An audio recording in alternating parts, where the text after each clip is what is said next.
Now, from the makers of cold water Omo... The bar of the Bull and Bear must be the most exclusive bar in the City of London. It is never frequented by any other than those who make their money in the city. Brokers, jobbers, bankers, etc. all gather there in their sober city dress, and fortunes are made and lost over a glass of sherry. One group, round a small table in the corner, were quite typical. Their names were Todhunter, Boardman, and Jago. Your sherry, sir. Oh, thank you. Well, Boardman? Yeah, you were right, Todhunter. They upped the dividend. And that means, Jago, that you owe me a drink. I'll sign the slip for sherry. Huh. Very well, Mr. Jago. Here we are. Thank you. The devil's that? Oh, sorry, men. The drink will have to wait. Wired for sound these days, eh? Yes, a new gadget. Transistorized communication, a sort of a portable secretary. Henry put me onto it. I think he's got shares in the company that makes them. It's quite simple, really. When my office wants me, they call the answering service, and they transmit the bleep sounds. Well, that's the signal to call them back. Oh, hadn't you better do so? There's no need. It's just a reminder that it's time I left for our board meeting. Yeah, come on, Henry. Leave the sherry for Jago. We have work to do.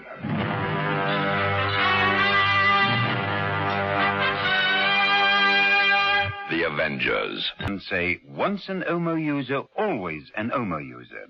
Because there's just no dirt that can stand up to the cleaning power of cold water Omo. It solves Mrs. Sutherland's washing problems for her. Very dirty oil or grease marks. Yes? If you use cold water Omo, there's no trouble at all. It comes out very, very easily indeed. There's no washing problem too difficult for cold water Omo. Over 1 million South African housewives have proved it. Lux is the beauty soap chosen by beautiful film stars around the world. They choose Lux for its rich, moisturizing lather. Lux, a beauty treatment as you bathe.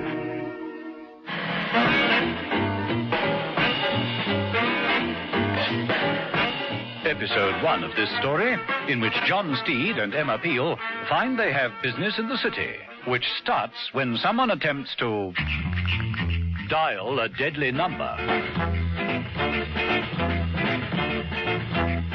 The man called Jago grinned cheerfully at Boardman and Todhunter as they left the table at the bar and walked sedately over to an old-fashioned hat stand. Todhunter removed his answering service transistor from his jacket pocket and slipped it into the outer pocket of his heavy tweed overcoat. As he did so, a newcomer to the bar seemed to collide with him. Oh, I do beg your pardon. I'm so sorry. Quite all right. Excuse me. Todhunter wasn't to know that the man had very skillfully taken the transistor from the overcoat pocket and switched another similar gadget in its place. The two friends left the bar, and a few minutes later they were back in their respective offices. Todhunter once again removed his overcoat, took the duplicate transistor, and clipped it inside his jacket top pocket. Then he joined the others in the boardroom. I think there is no need to point out, gentlemen, that since the war, full employment and a rising standard of living have become the major economic requirements of this country, accompanied, as is inevitable, by inflation. Todhunter droned on with his address. Various members, replete from luncheon in the Bull and Bear, fixed an expression of earnest concentration on their faces and closed their eyes. Back in the bar of the Bull and Bear, the man who'd bagged into Todhunter consulted his watch and moved to one of the minute telephones. He smiled grimly as he began to dial a number.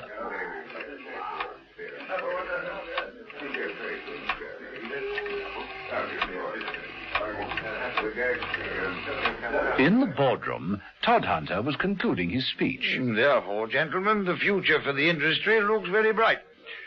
For our company, I must say the outlook is healthy. Very healthy. Not so healthy for Todhunter, who at that point swayed on his feet, clutched at his chest, tottered, and collapsed face downwards across the boardroom table, knocking over a water cone.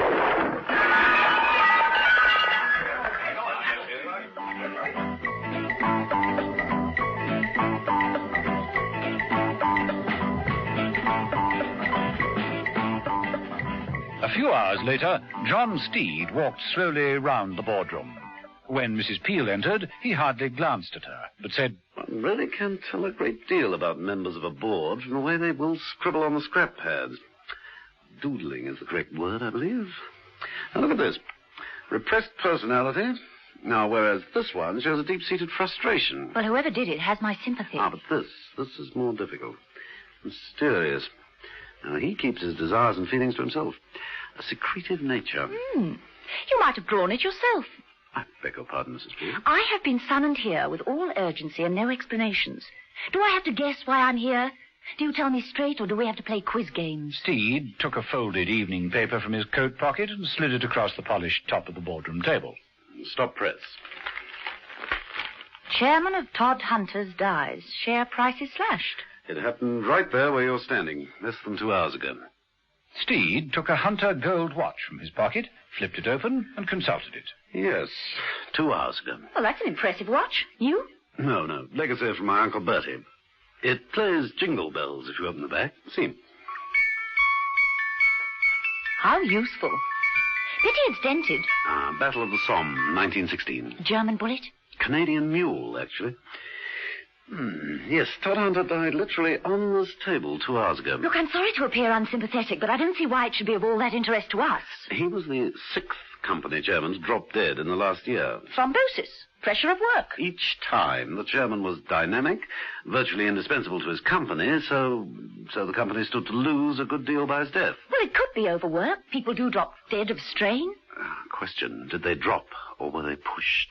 All 6 of them? Why not? Motive. Your guess is as good as mine. A man dies, share prices drop, company becomes cheaper and therefore easier to take over. Fine, but for one thing, they weren't taken over. Well, what next? A little dabble in high finance. Oh? Yes. 6 chairmen with only one thing in common. A banker named Boardman. Now, see if you can get hold of any personal possessions that Todd Hunter had on him at the time of his death. I'll pay a visit to Banker Boardman. We'll meet up later. Let's go, Mrs. P.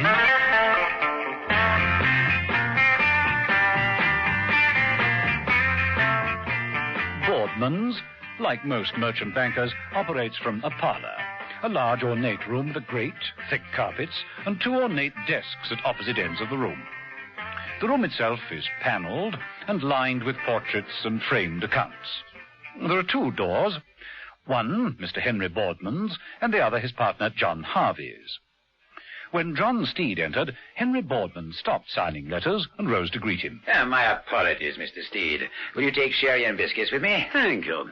It's a charming place you have here. Nice to see old traditions maintained. Yeah, virtually unchanged in 147 years. Since the bank was founded, in fact. Well, you come to us most highly recommended, Mr. Steed. Your bona fide is excellent. Yes, most excellent. Thank you. Yeah, the nature of your business? Money. Yeah, naturally. Shall we say £1.5 million? All right, then let's make it 2 million clear. Nice round figure, eh? Helps keep the accounts tidy. Mr. Steed. Just for a start, of course. We may want to double that figure eventually, but... Mr. Steed, I admire your attack, but even on the strength of these references, a loan of £2 million would be... Oh, my dear chap, no, you misunderstand me. I haven't come here to borrow. I want a deposit. Deposit? £2 million? If we can agree on the proper way to invest it. You see, I represent a trust fund set up by one of the armed forces. We have very substantial funds to invest and thought that one of the better merchant banks might be the best way of placing them. More than that, I'm not at liberty to say at the moment. Not until I'm quite sure that your bank is the one to do business with. I'm sure you understand. Oh, absolutely. You're looking the market over, so to speak. So to speak, yes. Well, Mr. Steed, I think you have made a wise choice in coming here first. This is your first call. I can see you're as wily as your reputation, Mr. Boardman. Can I offer you a cigar? A custom roll? Oh, no, thank you. No, too early. Yes, I feel at home here already. The air of ordered calm, a feeling of solidarity, of financial wisdom. Oh, I say, did you once have a candeletta hanging on that wall? Steed indicated an empty space with his umbrella. Yes, but how did you... A friend of yours happened to mention it. It was actually he who first suggested I came here. Poor fellow, Norman Todd Hunter. Todd Hunter, yes, indeed. Tried to do too much, poor fellow. John. Mr. Steed, I'd like you to meet my partner, John Harvey. How do you do, Mr. Steed? Glad to know you. Did I hear you mention Todd Hunter? You a friend of his? Well, we were acquaintances. Pushed himself too hard, to the limit. It's a familiar story these days, I'm afraid. Yes, very familiar. You have been having some bad luck of late, haven't you? 6 company chairman in less than a year. Yes, indeed. Well, Mr. Steed, what do you make of us? A bit archaic, you think? Trappings of a bygone age? I'm afraid we still judge the man, if he's a credit risk or not, by the colour of his socks. Steed lifted an elegant shoe and showed a length of sock. Dark grey silk with a discreet motive. I hope I qualify. I'm sure you do. Oh, excuse me. Oh, by the way, Miss Boardman, could you put me on to a good broker? The best. Frederick Ewell. Using myself. This car will introduce you. Oh, thank you. Oh, and this is my address. I'm giving a little house party on Thursday night. You know, I'd be most honored if you could attend. I'd be delighted.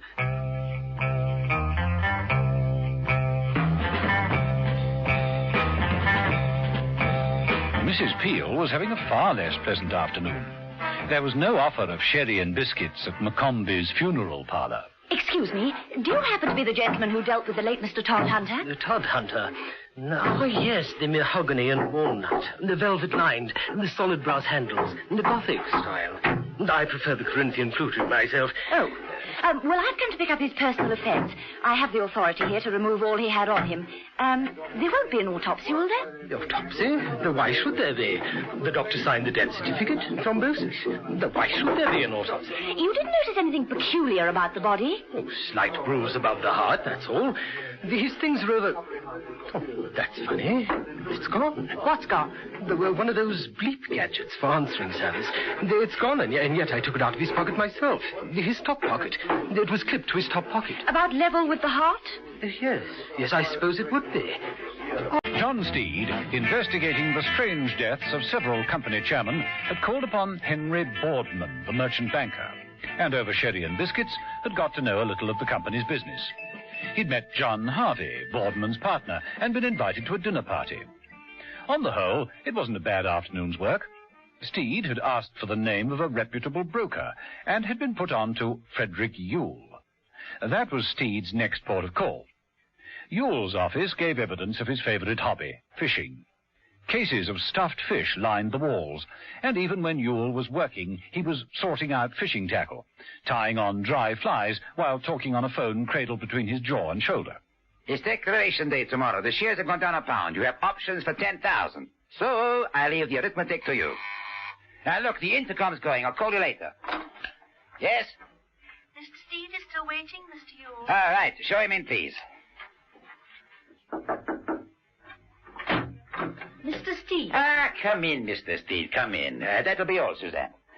Sorry to keep you, Mr. Steed. I understand that Boardman sent you. How is Henry? Flourishing. Yeah. Now, what can I do for you? Tell me, do you know a company called Castle's Tin? Yes. Well, Chappie in my club seems to think they're a good speculation. There are 2 occasions in a man's life when he shouldn't speculate. When he can afford it and when he can't. Yes, well, thank you for the advice. That's not mine. Mark Twain. Now, he was another fisherman. There's nothing to touch it, you know, fishing. The thrill of pulling in a really big one. Do you fish, Mr. Steed? Well, you might say I was always fishing around. Yeah, I can't get away as often as I should like, you know. Scotland, the place, you know. Caught a salmon last year, as big as... Well, it was pretty big. Now, can I offer you some sherry and biscuits? Yes, thank you. Yeah. Suzanne, see to the sherry and biscuits, will you please? Yes, Mr. Ewell. Now, where were we? Castle's Tin. That's right. Sturdy sort of company. The friend who gave me the tip's having a lot of success on the market lately, but must admit I don't understand how the shares have gone down every day, but he's still coining it in. Yeah, can be done. You can make money out of failure? Ever heard of a thing called a put option? Vaguely. You take a put option when you think the share price is going to fall. You start by selling the shares, the price drops, or you hope it does, and you have an option to buy them back at the new low price. The difference is yours. Complex. Definitely not for the amateur. Yeah, very profitable when you pull it off. The whole thing depends on the shares falling in price. Yeah. Of course, if you had the means of foreseeing the future and perhaps influencing it... that would be another thing entirely. What was the name of the company your friend dabbled in? Todd Hunters. Stupid of me. Stuck a hook in my thumb. I understand it was quite a killing. Ewell looked up from his fishing tackle in mild surprise. Well, that is the correct term, isn't it? Sherry, Mr. Yule. Ah. I think you should know that Amalgamated Industries are down 2 points. Ben Jago is on the phone. Shall I have him put through to you here? No. I'll go outside and speak to him. We must buy 20,000 Amalgamated at once. I won't be a moment, Mr. Steed. Help yourself to Sherry. Suzanne will show you some investment prospects while you wait. Suzanne poured the sherry and handed Steed a glass. Then she took from a filing cabinet a sheaf of papers. I think I should explain I'm just a babe in the financial woods. Perhaps you could help me with the finer points. Well, I'll try. Steed perched himself on the desk, very near to Yule's secretary. Keep your eyes on the folio, Steed. This is just a suggested portfolio. It means that your capital would be spread equally through the key industries. So much in steel, so much in oil, so much in industrials, and so on. Fascinating. This suggested scheme would mean an initial investment of about £50,000 in round figures. Round figures, eh? Not those kind of round figures, Steed. There really isn't much more to explain. It's all straightforward enough. Our investment suggestions are carefully selected, tried and tested. By Ben Jago? He is a client of yours, isn't he? His name is banded around the city as a man to watch. Oh, yes, he's very successful. One of our best clients. How does he do it? Crystal ball? Foresight? I mean, he does dabble a lot in put options, doesn't he? Always one jump ahead, sensing when the market's going to be just right. Well, experience, I suppose. Nevertheless, it is uncanny sometimes, like his last success. Oh, and that was? Todd Hunter and Company. He took out options a week ago, holding her for 100,000, and it paid off. Still, that's Ben Jago for you.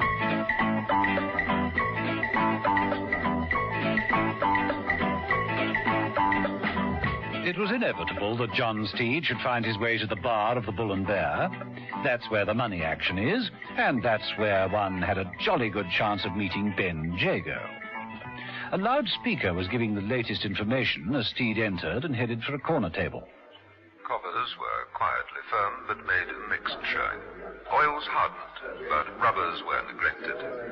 Banking and insurance showers were on the dull side. Waiter! HP shares What the devil is a blue chip special? Oh, it's one layer of prawns, one a scrambled egg, mayonnaise, and lightly toasted rye bread. I can recommend it, sir.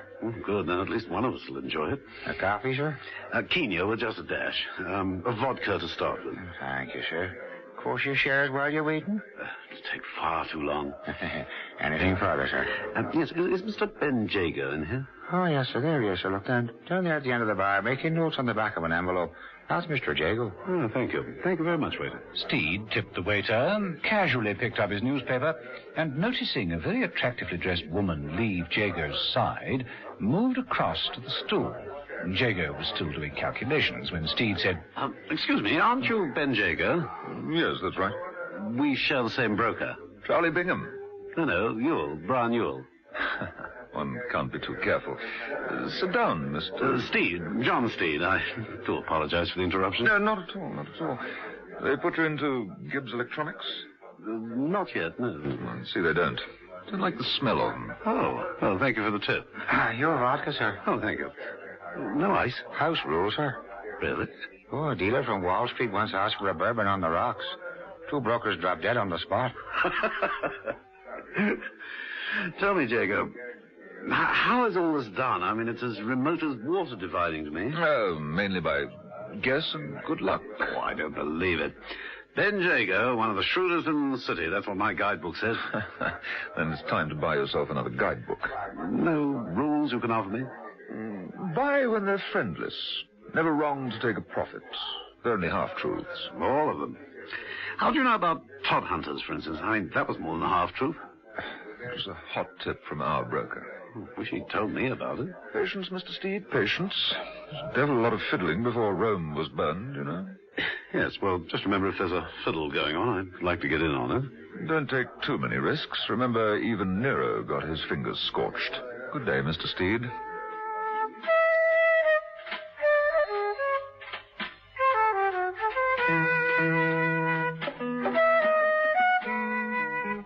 John Steed wondered vaguely what Mrs. Peel had been up to. He hoped she wasn't branching out on her own and getting into trouble.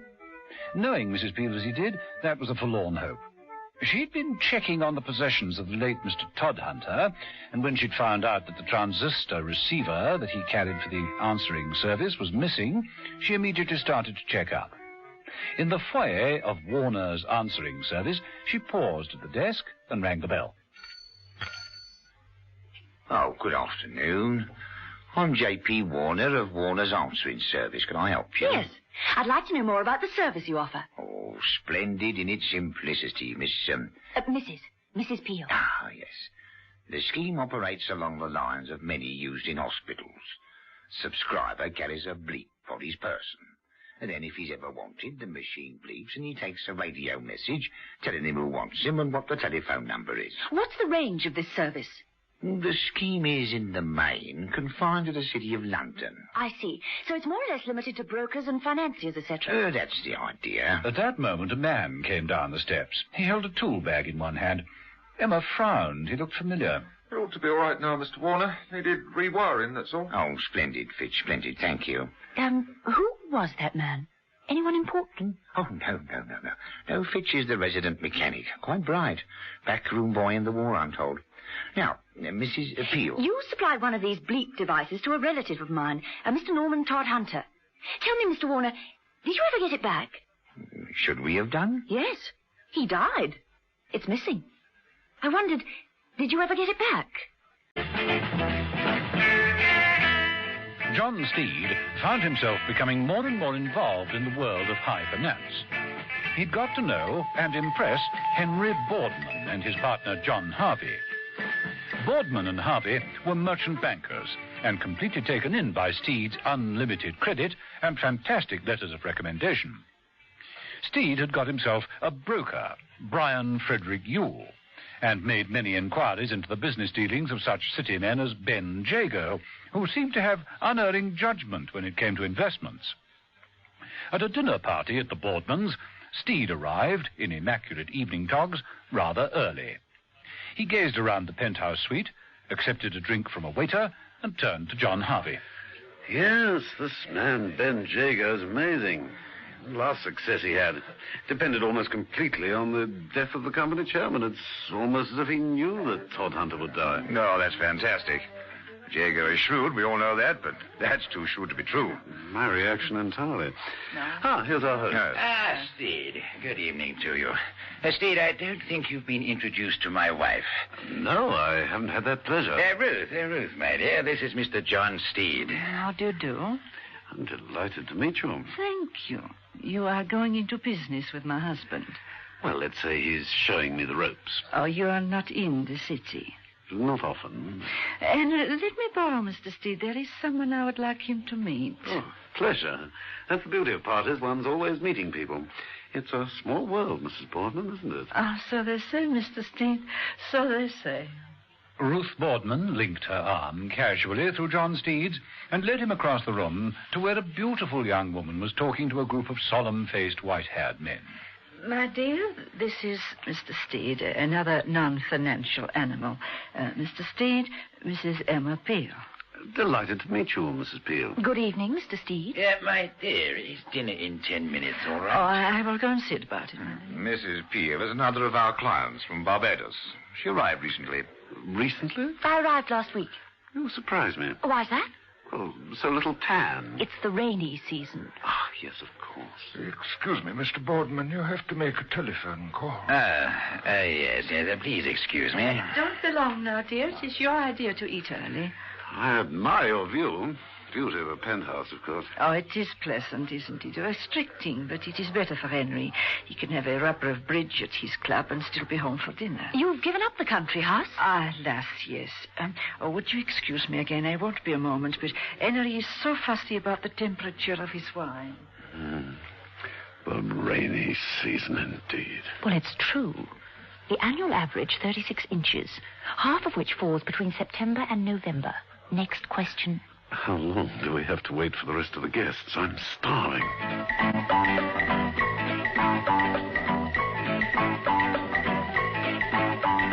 One guest at the party was late. It was Yule, the broker.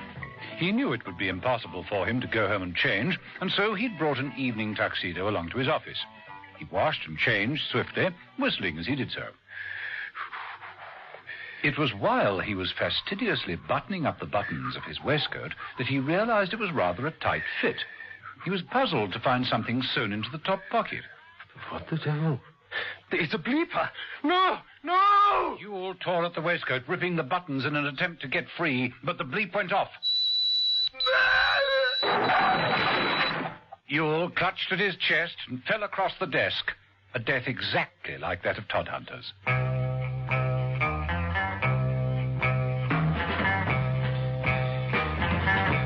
Back at the Boardman's, the dinner party had proceeded to the coffee, brandy, and cigar stage.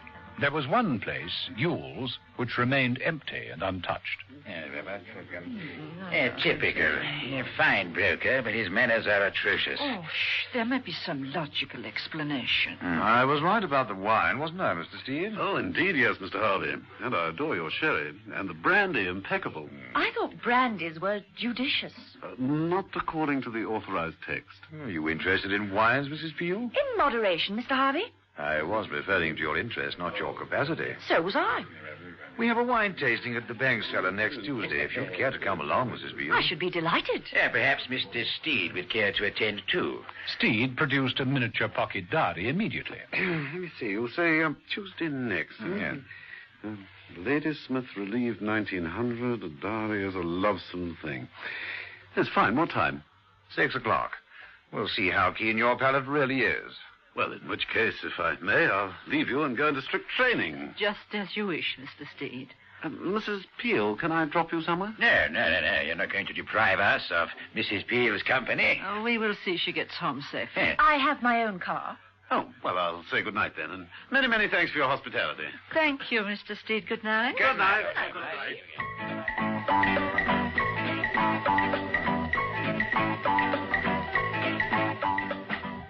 Steed had parked his car in the garage of the basement. It was very dark. Steed's footsteps echoed hollowly as he tried to locate the parking bay. Steed walked jauntily forward, still smoking his cigar. Then he stopped. That's strange. Cigarette stub. Still smouldering. We are not alone. Steed unbuttoned his evening jacket and reached for his gun. At that moment...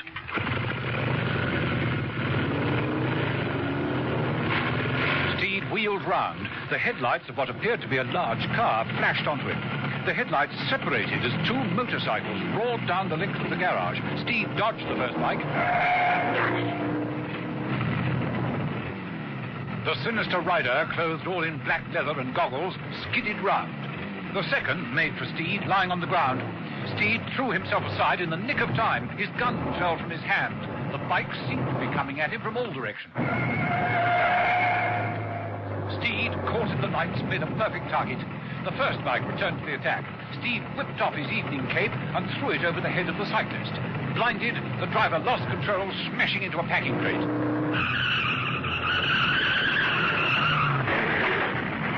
Steed sprinted for his fallen gun. The second rider swerved and headed to cut him off.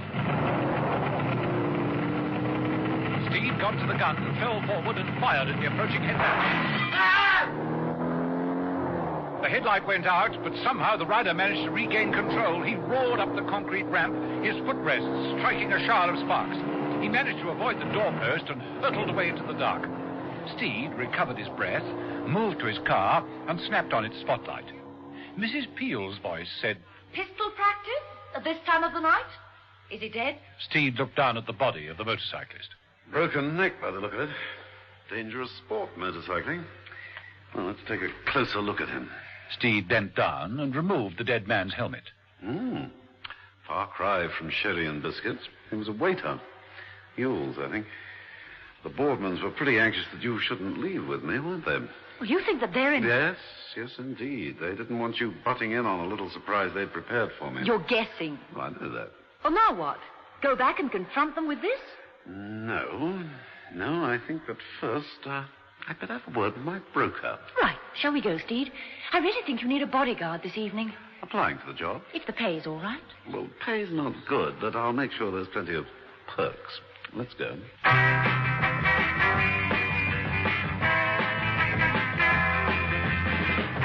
A short while after that, with the aid of his skeleton keys, Steed obtained entrance to Yule's offices. Yule's body now lay on its back. Papers were scattered all over the room. Steed examined the body thoroughly. Look, Mrs. Peel, waistcoat pocket. Ripped away completely. Yes, that's really what you call having your pocket picked. Oh, no wonder he didn't feel like dinner. But he was planning to come. Those clothes. He was dressing And then, not the usual old heart attack this time. At a rough guess, I'd say he'd been dead about 3 hours. Spoken like an expert. Oh, I've been taking a refresher course in applied medicine. As a matter of fact, when you called me so urgently to join you on this case, I interrupted your studies. Never mind. Gives you a chance to put the theory into practice, doesn't it? A chance I could have done without. But I'll take a small side bet with you, Steed. Even the old champagne supper. That there's a slight bruise over this dead man's heart. John Steed, leaving Henry Boardman's exclusive dinner party, had a most unpleasant experience in the garage at the base to the penthouse. 2 black leather-coated thugs on motorcycles had tried to run him down. One of them had died when his bike crashed into a packing case. The other had got away. Mrs. Peel, arriving on the scene, was able to give a little sympathy to Steed and suggested that they went back upstairs to the Boardmans. Steed preferred a quick visit to his broker, Brian Frederick Yule. Yule was dead. It seemed he'd died in exactly the same way as Todhunter. Steed had a lot to think about. A lot to think about, Mrs. Peel. Including Ruth Boardman? How did you guess? Well, you must have some evidence of her promiscuity. Other than first-hand experience, of course. Oh, you flatter me. Yes, ever since I met her, I've been wondering where I'd seen her before. It was when I was lunching in the bar of the Bull and Bear. She was there, drinking with Ben Jago. She left before I went over to Jago. Strange. Odd relationship. Well, I can't think why. If Jago's one of Boardman's best clients, then it would be natural they should meet somewhere sometime. Yet their attitude to each other seemed to be more than friendly, shall we say? I'd be prepared to bet that Henry Boardman doesn't know a darn thing about it. Well, it's just another thread in the mysterious tapestry. We'll both meet them all again very shortly. Oh? When? This wine tasting do we've both been invited to in the cellars of the bank, remember? I'm quite looking forward to that.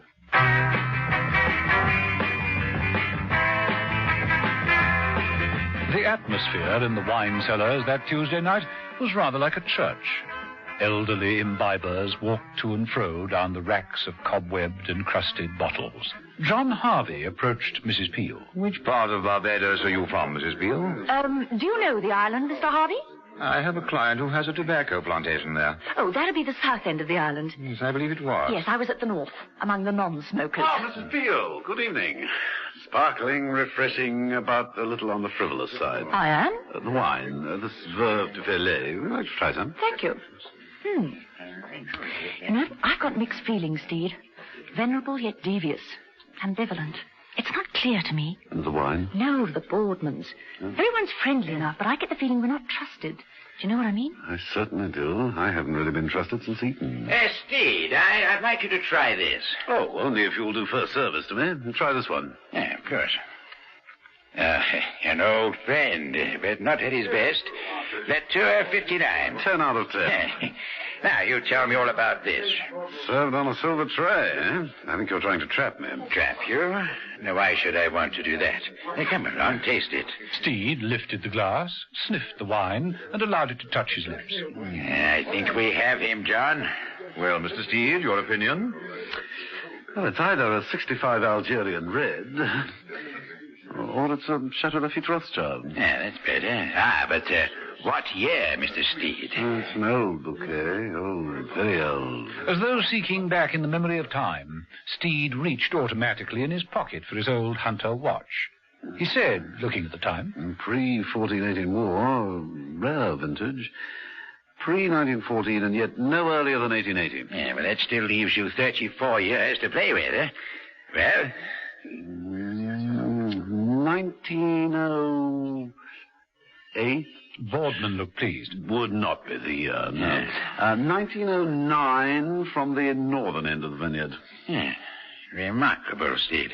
You have an extraordinary palate, Mr. Steed, for What is it you do? Taste wines, what else? You must have spent years in France. No, merely an extended leave in Bordeaux. Guest of a former Minister of Agriculture. It rained non-stop. This left us time to enthuse over the achievements of his cellar rather than speculate on the uncertainties of the harvest. End of story. I see. I hope when the time comes you'll be equally forthcoming. Do you mind if I pass on? I am enjoying this. See you.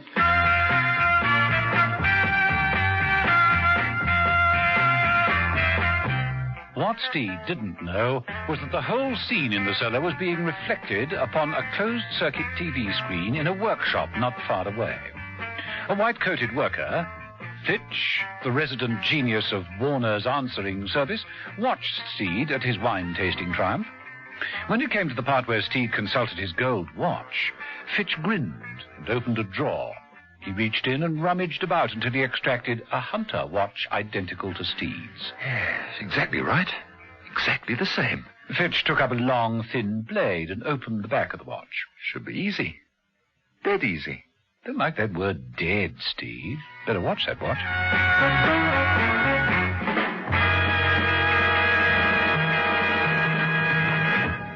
In the boardman's parlour, Emma Peel was learning from John Harvey a little more about the art of big business investment. Investment's not only a question of what to buy, Mrs. Peel, it's a question of when. Buy when they're friendless. Isn't that what they say? That's quite right, but who can tell when that is? Oh, excuse me. Yes? Mr. Harvey, Mr. Warner to see you. Says from the answering service he has a parcel for you. Oh, yes, that's right. Show him in, please. I won't be a moment, Mrs. Peel. Harvey got up and walked the length of the long parlour.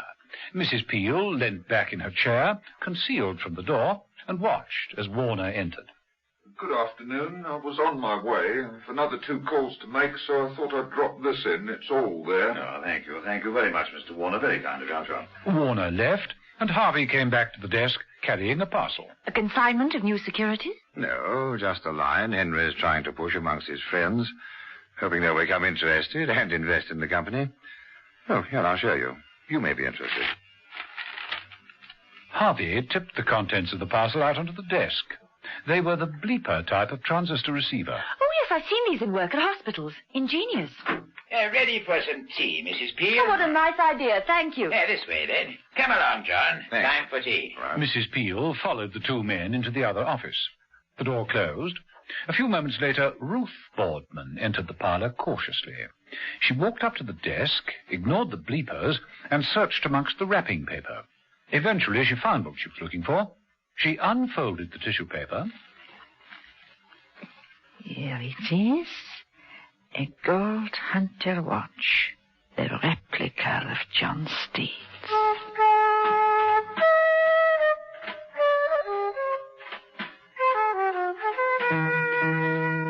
Later that night in his flat, John Steed was setting his watch to the chimes of Big Ben. Having done this, he carefully arranged his tie.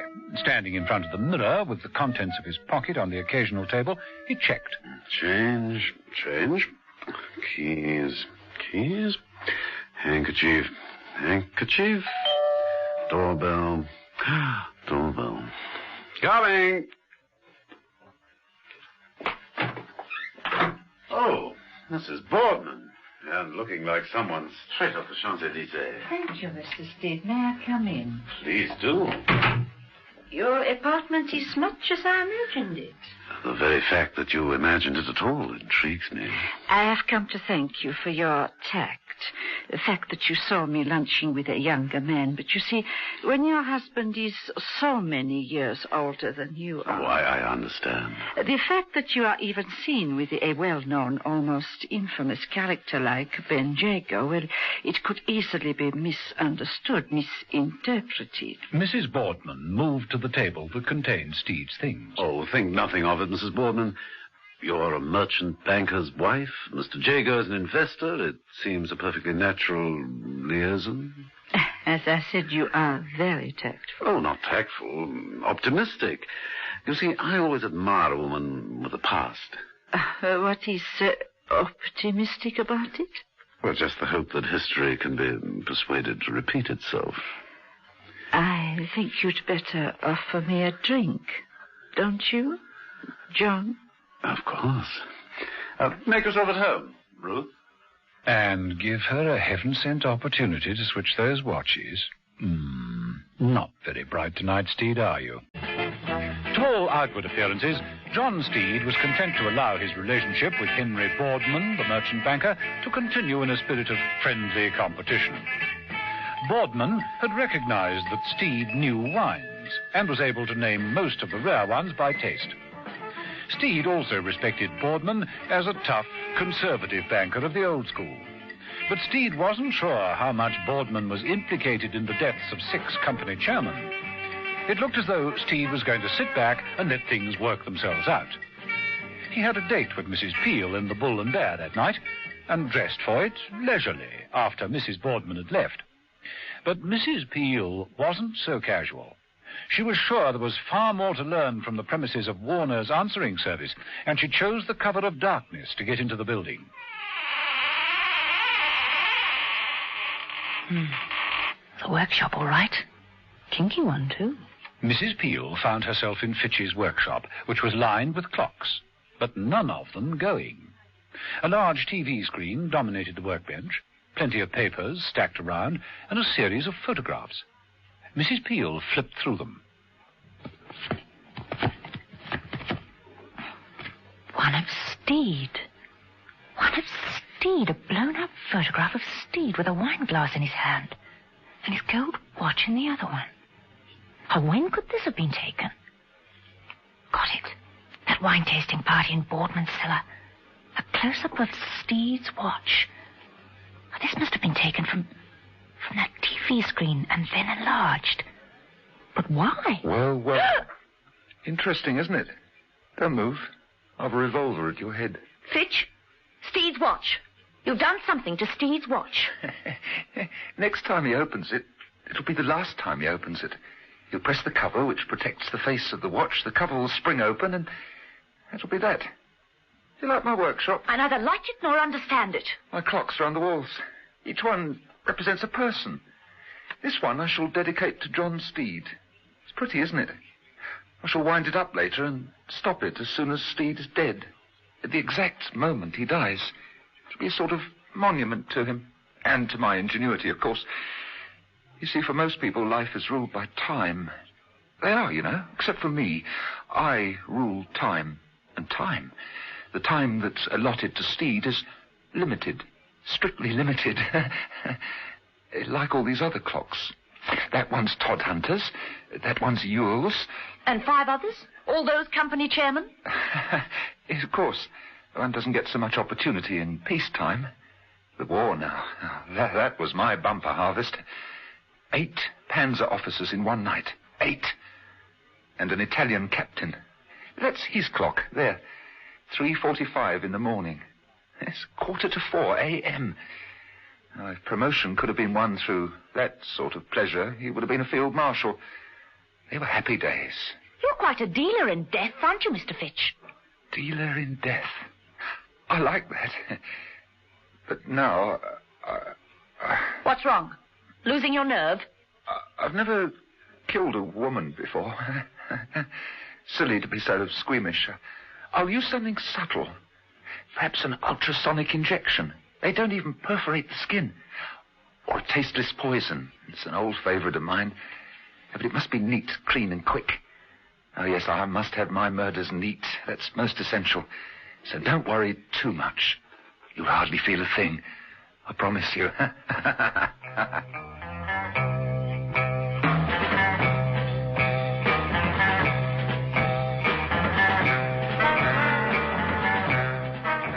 In the bar of the Bull and Bear, a waiter served John Steed with a balloon glass of brandy and removed the empty one.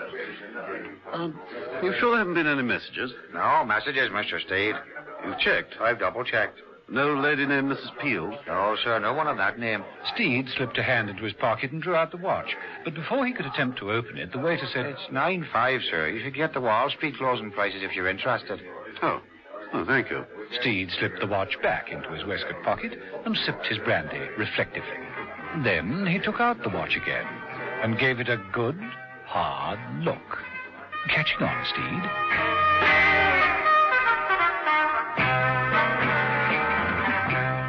lights weren't full on in Henry Boardman's penthouse, just one small table light by an easy chair. There were footsteps outside.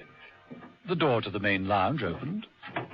Ruth Boardman entered, switched on the light. You...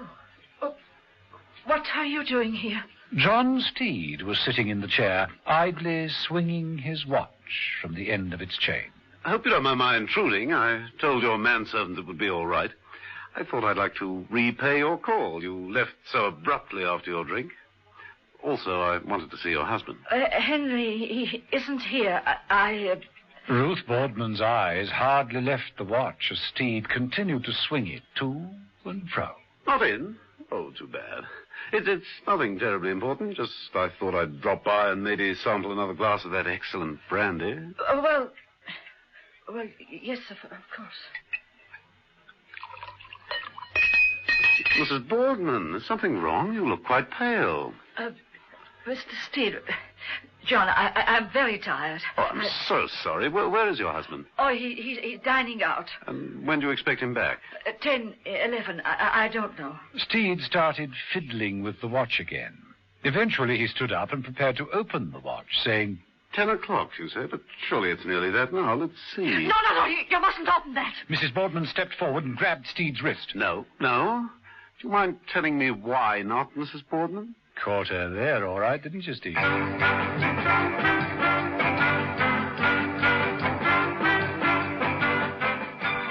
Fitch, in his workshop, wound up the clock dedicated to John Steed and placed it on the bench. He then started working on the inside of an antique shepherdess clock. There was a sudden coded ring at the door.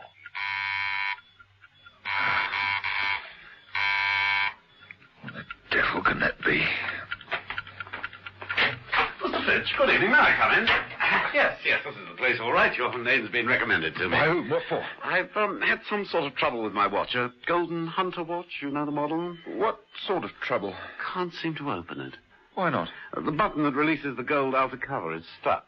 Steed reached into his pocket, produced the watch, and swung it to the full length of its chain. Here, you have a go. Fitch backed away, a frightened expression on his face. It might just be stuck. I can't think how it happened. I'm sure if you had a try. But Fitch continued to retreat. Steed suddenly stopped swinging the watch and caught it neatly with the other hand.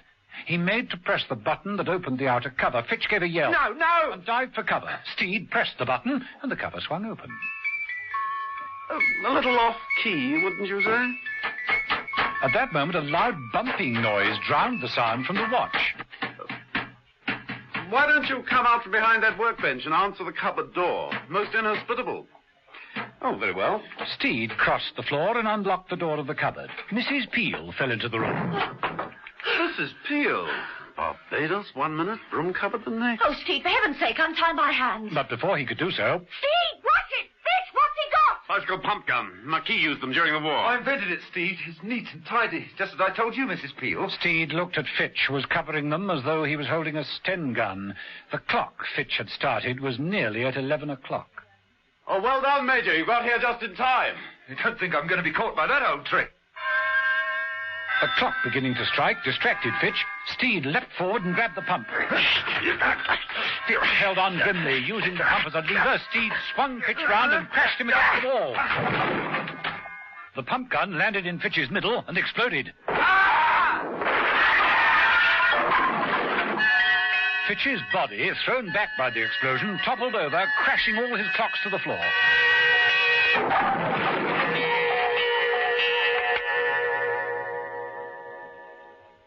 There was silence.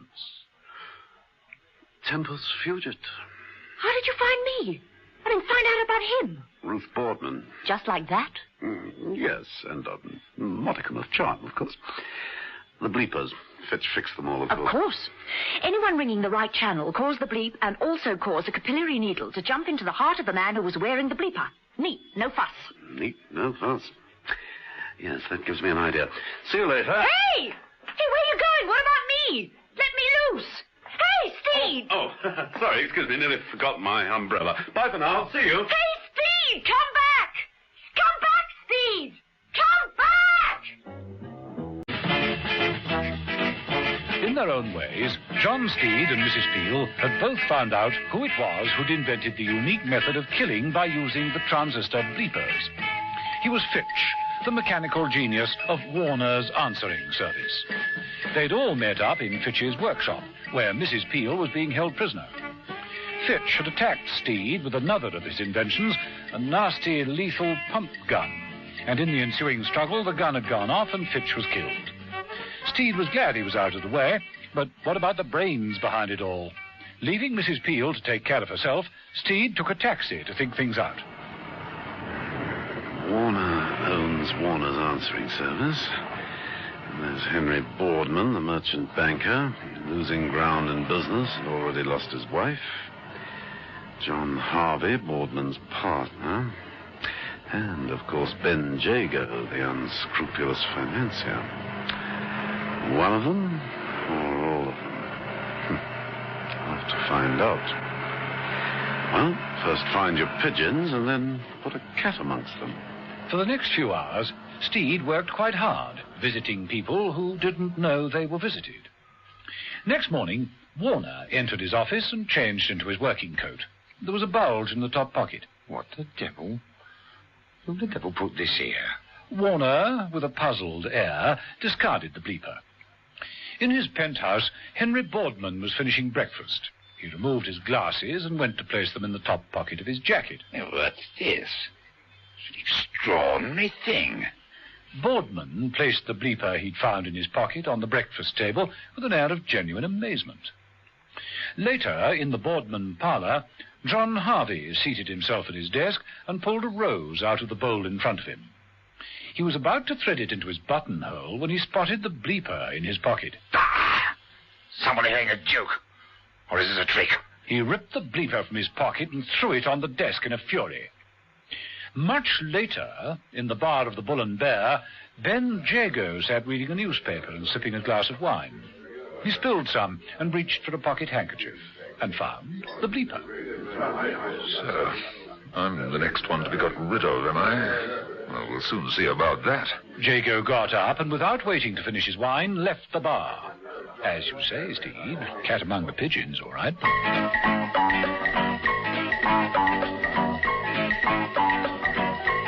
Later, Henry Boardman was searching John Harvey's desk, pulling papers out of drawers indiscriminately. Harvey's voice on a dictaphone played back all the time. The case for long-term equity investment has never been stronger. Inflation is as much a part of our life as the bread and butter. Each year, the purchasing power of the pound grows weaker. Alternative forms of investment do not counteract the erosion in value of invested capital. And that's the end of tape one. All right, Harvey, stay right where you are, in that chair, nice and still. Jago. So you're in this too. And you're armed, I see. Where's Harvey? I thought he... I don't know. I took the opportunity while he was out of searching this desk. There's nothing here, nothing on the dictaphone tapes to incriminate him either. But I know the truth. I can't believe it. Using this bank, Boardman's, as a cover for murder. Fraud. How did you find out? Ruth told me. She broke down after a visit from that man, John Steed. She told me it was all Harvey's doing. She didn't mention you. But of course, I should have realized that you were in it. All your lucky investments. I wanted to cut you in. Now, you flatter me, thinking I was that sort of a man. What happens now? Every man has his price. What's yours? I'm too old to turn crooked. I leave that to the younger, frustrated people. Like my wife. Then that means we shall have to part company, doesn't it? Henry! Ben, what are you doing? You can see exactly what he's doing, Ruth. He's about to add another murder to his list of crimes. No, Ben! That's all you're doing. If you'd kept your mouth shut. But Steed knows there's only one thing to do. Get out! And leave your worthy husband to betray us both? Oh, no. Ben, put that gun down. Put it down. Out of my way. Stand away from him. Do you hear me? No! John Steed and Emma Peel, visiting the Boardman offices later, found ample evidence of Jago's visit. I think the term is foul play, Mrs. Peel. Blood. The point is, whose? Well, my guess is Boardman's. Now, if you wanted to hide a body or bodies in this place, What spot would you choose? Something nasty in the wine cellar, Steed? Shouldn't be surprised, Mrs. Peel. Shouldn't be surprised at all. Only one way to find out, isn't there? And down in the wine cellar, Jago and Harvey confronted each other. I had to do it. I didn't intend to shoot her, just to silence him. She interfered. I thought when I found that bleeper in my pocket that you... You decided to get rid of you, too, huh? It might not have been a bad idea at that. No, not guilty. But somebody planted it on me. Someone planted one on me as well. There's no prize for the answer. John Steed. Somebody mentioned my name. Steed. Welcome to the gathering, Steed. The proverbial bad penny. Well, it was the Chateau Rothschild. I just couldn't stay away. Steed, how did you know? About wines? Oh, I was weaned on Chablis. Wine's become a habit ever since. It's a pity. One shouldn't overindulge in the good things of life. Such as company chairman, for instance? What are we going to do? Quiet, Jago. Oh, you do know my colleague, don't you? Mr. Jago, the king of the option market. Oh, yes. Pity about Ruth Boardman, Jago. She was a fascinating woman in many ways. You're becoming an awful nuisance, Steed. Well, I do my best to oblige. Men of integrity need careful handling. Oh, every time. But in the final analysis, everyone is corruptible. You think so? Henry Boardman wasn't. But then perhaps Jago didn't offer him the correct incentives. Maybe not. Everyone, I think, has their price. Don't try it, Harvey. It won't work. I can handle it. I've handled everything else. Well, rather badly, if I may be allowed to say so. What? But while we're talking and not drinking, can't I... Stay where you are. Steed turned, as though surprised, to find himself looking down the wrong end of a revolver. Jago's finger tightened over the trigger. Mrs. Peel, who was standing behind some wine casks, thought it about time to join the action. She rolled a barrel into the back of Jago's leg. The cask caught Jago under the knees and knocked him over. The gun fell to the ground. Harvey dived for it, got to it before Steed. Steed dodged behind the wine racks. Don't let them reach the door, Jago. Right.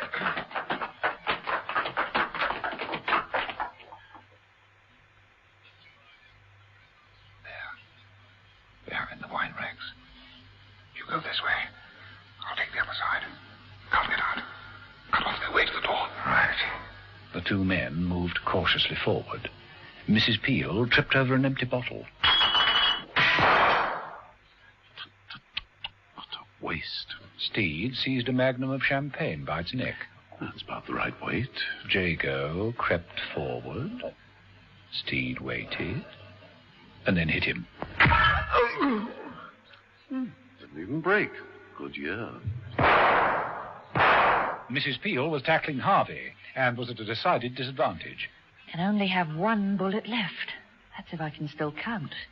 Here goes.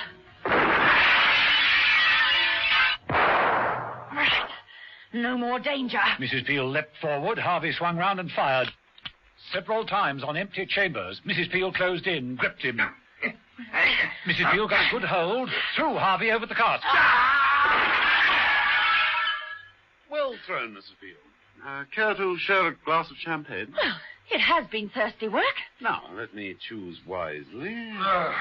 Watch it, Steed. Jago's coming too. Steed, who had been opening the champagne, turned the bottle on Jago. Here, old chap, try this. Bit on the dry side, but a very adaptable wine. Finish him off, Mrs. Peel, then we'll finish this.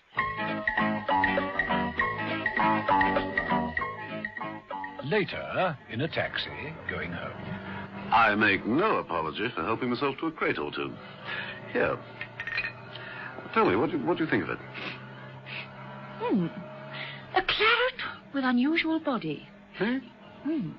The Bordeaux district. You amaze me. You're right. A little village at Saint-Péréon. Huh? This would be from the De Vere vineyard. Mérion-Saint-Clair. Let's see. 1931. Fantastic. Emma, my dear, how'd you do it? I read the label on the bottle.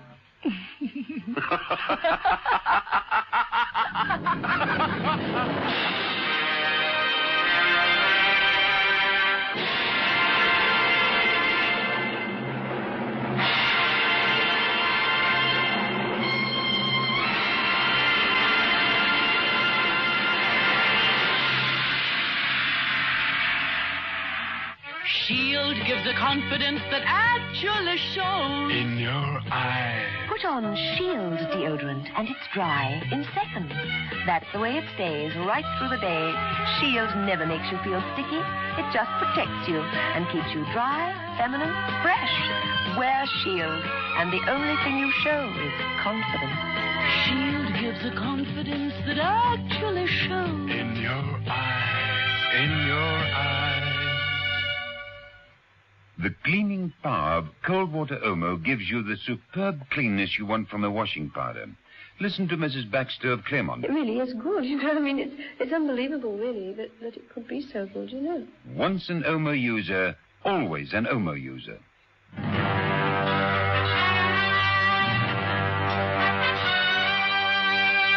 The Avengers.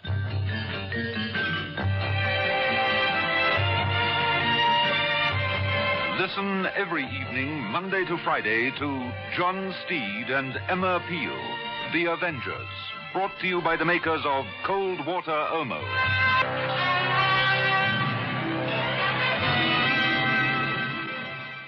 From the makers of Cold Water Omo, the sun beat down relentlessly on the village and the dusty hairpin road that led up to it.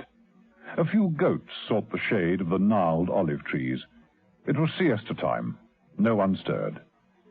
Up the hill, at an incredibly slow pace, came a donkey cart, its driver apparently asleep under his wide-brimmed hat. At the crest of the hill, the cart stopped. The driver turned and looked over his shoulder. Lying on the sacks in the open cart was a figure in soldier's uniform. The driver made a gesture with his thumb, indicating a small, whitewashed house. The soldier stirred, jumped to the ground, and approached the house. A dog lying near the door looked up and scratched itself sleepily. Behind the slatted windows, two men watched. This is one of them. What do you think, Arcos? It's the right size, exactly the right size. In fact, Martin, if he was dressed in a London City suit with a bowler and umbrella, that could be John Steed. Take him in.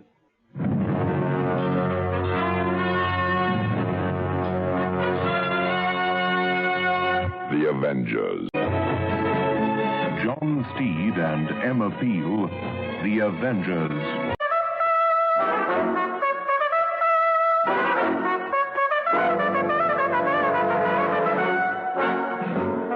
In London, the weather was miserable. Drizzle fell from the grey, clouded sky. A keen wind whipped round the street corners. There was the inevitable traffic jam to aggravate Mrs. Peel's slight depression as she made her way towards John Steed's apartment. By the time she got to the Mews, she was irritable and scowling. Steed's front door was open. She knocked and entered. Anyone at home? Steed? Steed! Buenos dias, senorita. Pleased to accept. John Steed entered the room from the kitchen, clicking a pair of castanets. He stopped in front of Mrs. Peel with a sharp rap of his heels and presented her with a rose. A rose. Thank you, Steed. Am I supposed to put it between my teeth and join in, or what? Not or what, Mrs. Peel, please. Care for a glass of rare Spanish sherry? Oh, well, it might keep out the cold. All right. Steed produced a decanter and two glasses as though by magic and poured the sherry expertly and gently. Well, come on, let's have it. Patience, patience. Sherry must flow into the glass. I didn't mean the drink. I can wait for that. What I can't wait to know is why all this Spanish kick. Oh, just getting in a little practice, that's all. Here, salute. Good old-fashioned English bottoms up. Not where we're going. And where are we going? Tarragon, near Saragossa in sunny Spain. Ole. You're serious, Steve? Never more, sir. Mother phoned up. It's all arranged. We leave this afternoon. Oh, Steve, how splendid. Sunshine, vino, lazing by the sea. There's no sea near Tarragon, but there should be plenty of vino. There's also a peace conference going on. Mother wants us to keep an eye on a couple of dubious delegates. I shouldn't imagine it'll be too difficult. I said, si. Do you agree? Si. Salute.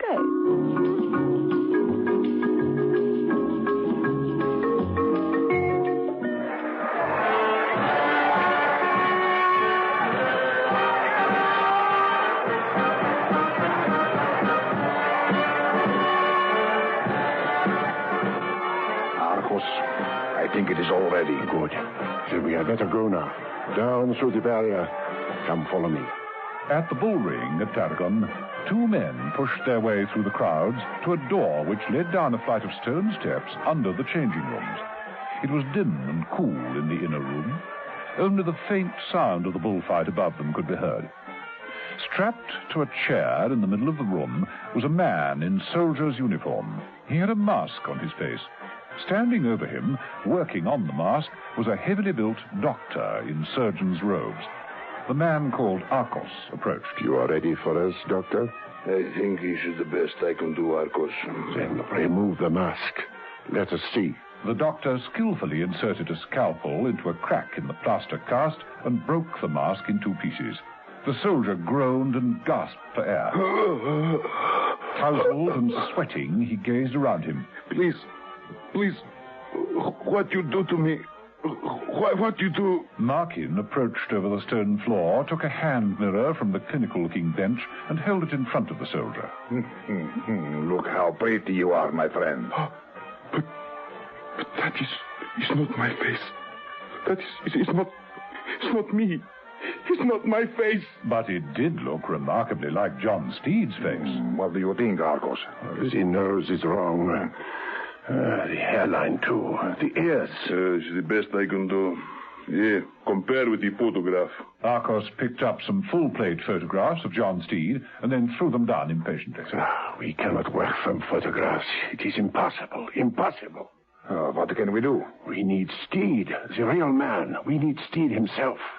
It will not work without him. We must capture Steed.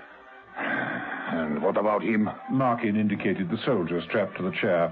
Arcos drew a gun from beneath his coat. Indispensable. No.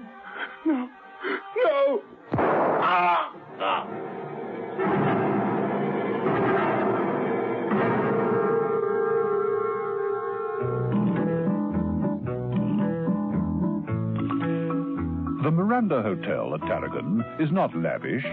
Visually, it's a piece of old Spain. In the taxi, upon arrival, Mrs. Peel was enchanted.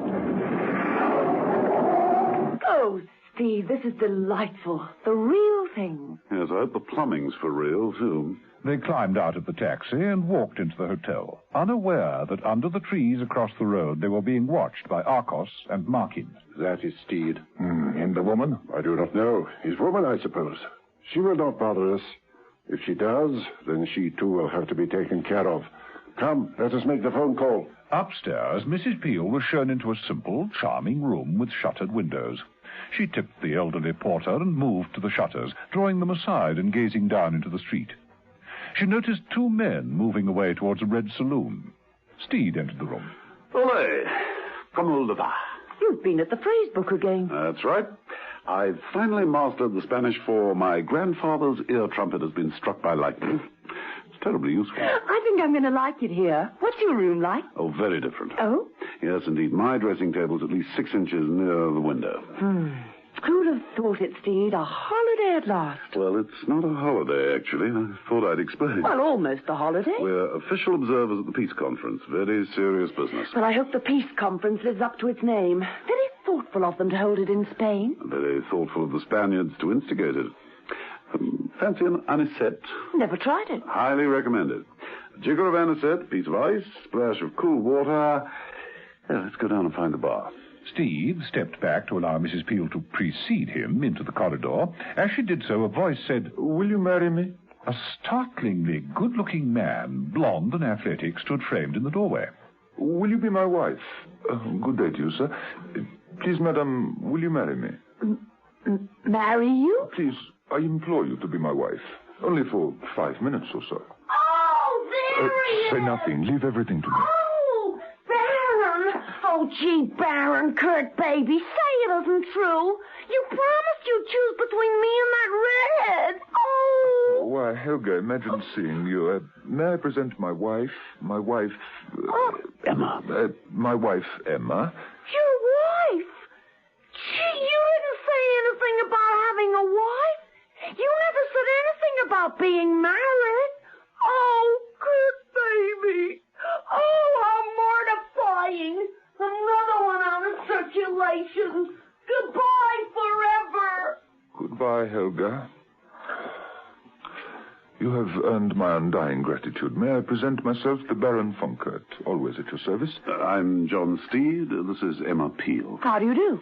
You must forgive my intrusion, but as you have seen... You have your problems. My own fault. A foolish mistake. I tried to be friendly. And the thing grew on you? We understand each other, Mr. Steed. Thank you again, Miss Peel.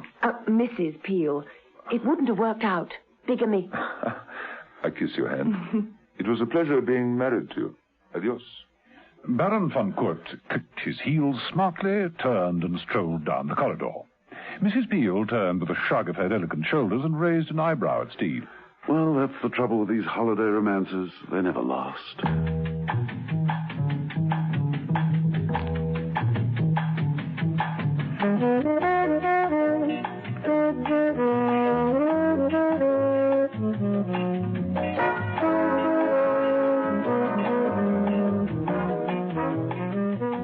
A short while after that, while sipping anisette on the terrace, Steed was called to the telephone. John Steed? Senor Steed. Welcome to Spain. Captain Jose of the Spanish Secret Service. We have yet to meet thee. Well, I'm delighted to talk to you, Captain. I hope we meet soon. There are many things to discuss, you understand. You could call upon me, perhaps immediately, por favor? Well, I think I can manage it. Can you give me the address? 14 Cala da Luna. It is not far from your hotel. 14 Calle de Luna. Right, I'll take a taxi and be with you in half an hour. Muchas gracias, senor. Adios. Adios. So Steed ordered a taxi. When it came, Arcos was at the wheel. 14 Calle de Luna, por favor. Sí, senor.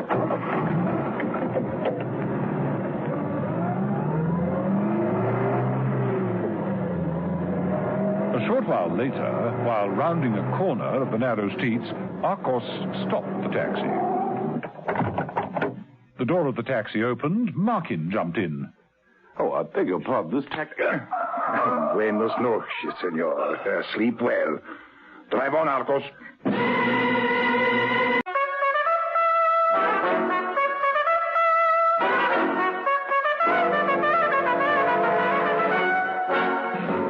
When Mother suggested to John Steed and Emma Peel that they should go to Spain as observers of the peace conference, they both said si, rather hurriedly. The English weather was foul and cold. The Spanish climate was fine and hot. They both thought the whole thing a good excuse for getting a suntan and sampling the local vino, and were well pleased with the position of their hotel near the village of Tarragon. The Miranda Hotel was rambling, charming, and well appointed. Mrs. Peel was prepared to enjoy herself. Certainly the visit had started off well, for Mrs. Peel had only been in the place a few minutes when a most handsome gentleman had pleaded with her to marry him. The man's name was Baron von Kurt, and he'd passed her off as his wife to avoid embarrassment with an American floozy who was pursuing him. Mrs. Peel was amused and slightly flattered. Later, after a siesta, she went in search of John Steed on the terrace.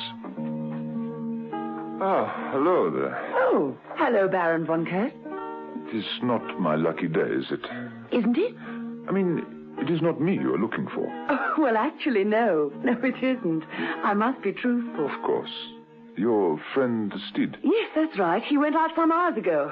Doesn't seem to have come back yet. Well, there's a clear view of the hotel foyer from that table over there. As long as you're waiting, why not sit down and join me? Well... No, please. Besides the fact that I owe you a drink, I would be enchanted. Please say si. Very well. Thank you. Ole, it is my lucky day. Waiter. Senor? Sangria, por favor. Muy frío. Si, senor. Oh, very nice. Having a man order for me without asking questions. They make good sangria here. Later, perhaps we drink the wine of the district. Can you drink in the Spanish style? But do you mean mix my drinks? Drink early in the morning with breakfast? Or drink from a wineskin held above my head? The wineskin? I've never tried. Then I shall teach you. I think I could teach you many things, if you will allow me. You know, I rather hope Mr. Steed is delayed for some time. Say, a week or two? That would be delightful for me.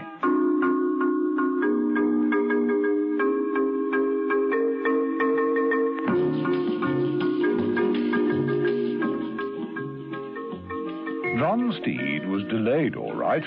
At that moment, he was lying unconscious on a bed, his hands tightly tied together with a thick cord, his face covered with a mass of sticky plaster in an egg-like steel container. Arcos and Markin stared down at him. Should be good enough. Take it off. All right. The egg-shaped mask made a squelching noise as it left Steed's face. Both men peered into the mold. Nearly dry. Excellent. Another splendid impression. Leave it there on the table and let us go through his pockets. The jacket, it is here, and it contains the wallet. Security pass with Steed's name and photograph. Yes, that is exactly right. We have plenty of copies of those. In the drawer there are forged passes. All we need now is to photograph him. Wake him up. Why do we not use his pass? It has to be signed, and anyone entering the peace conference has to sign the book. The signatures must tally. The agent who uses the pass must be able to make the same signature. This is the better way. Wake him up. Come on. Wake up, come on. Just a few minutes more. Wake up! Steed woke up, opened his eyes, and Arcos, who had focused an instant camera upon him, took a quick flash shot. Bonjour, gentlemen. We are not French. Nor are you gentlemen. Arcos was busy with the photograph and the forged pass. Markin tested the face mold with his finger. I have a shrewd suspicion that there is dirty work afoot. Be quiet. It may sound a foolish question, but may I ask what? We are going to infiltrate the peace conference. With a forged pass? And a forged face. It is dry now, Markin. Firmly set. Look, Mr. Steed. Recognize him? Steed stared into the mold and realized what it was immediately. Yes, your face, Mr. Steed. With your face and this pass, it will be child's play to get past the security guards. I see. Won't whoever wears it look a little plastered? Not plaster, Steed. Flesh. Living flesh. Oh, I won't bore you with the scientific jargon dealing with plastoids, pigments, molecular rearrangement. Suffice to say that if a man fits this mold over his face and injects himself with this... Arcos held up a box that contained several hypodermics and several bottles of milky white fluid. Within minutes, his face will assume the shape, texture, and every detail of the molded face. Instant plastic surgery. Exactly. I could not have expressed it more succinctly myself. Instant plastic surgery. It works? You'll have to take my word for it, but it does. For a matter of several hours before the likeness fades. Time enough. Here are the list of names of those agents whose build resembles Steed's. There are 5 of them in Spain at the moment. Oh, let me see. Yes, we will use Nadine. Pack up a kit. I will get Bruno to deliver it. Yes, Steed, in an hour or two, Nadine will receive this kit. He will use it. And he will become you, Steed. Clever, don't you think? Fiendishly. Thank you. Gracias, senor. Gracias. Oh, think nothing of it. I take it that the fake me will destroy the conference. Of course. Now I have other things to attend to. I shall be back later. Adios, senor Steed. Keep a careful eye on him, Markin. With that, Arcos moved along the short tunnel that led up to the bull ring. He unlocked the door and left them. What happens now? To you? Yes. Forgive me, but I'm selfish that way. You will be kept here until the job is done. Until there is no chance of things going wrong. And then? Oh, and then we shall kill you, of course.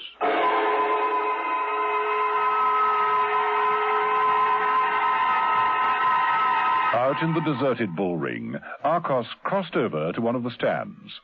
Dr. Verno and a man called Smirnov came to meet him. Keep a very careful watch upon the door, senors. Markin is with the prisoner. He must not be allowed to escape. Do not worry. He will not get away.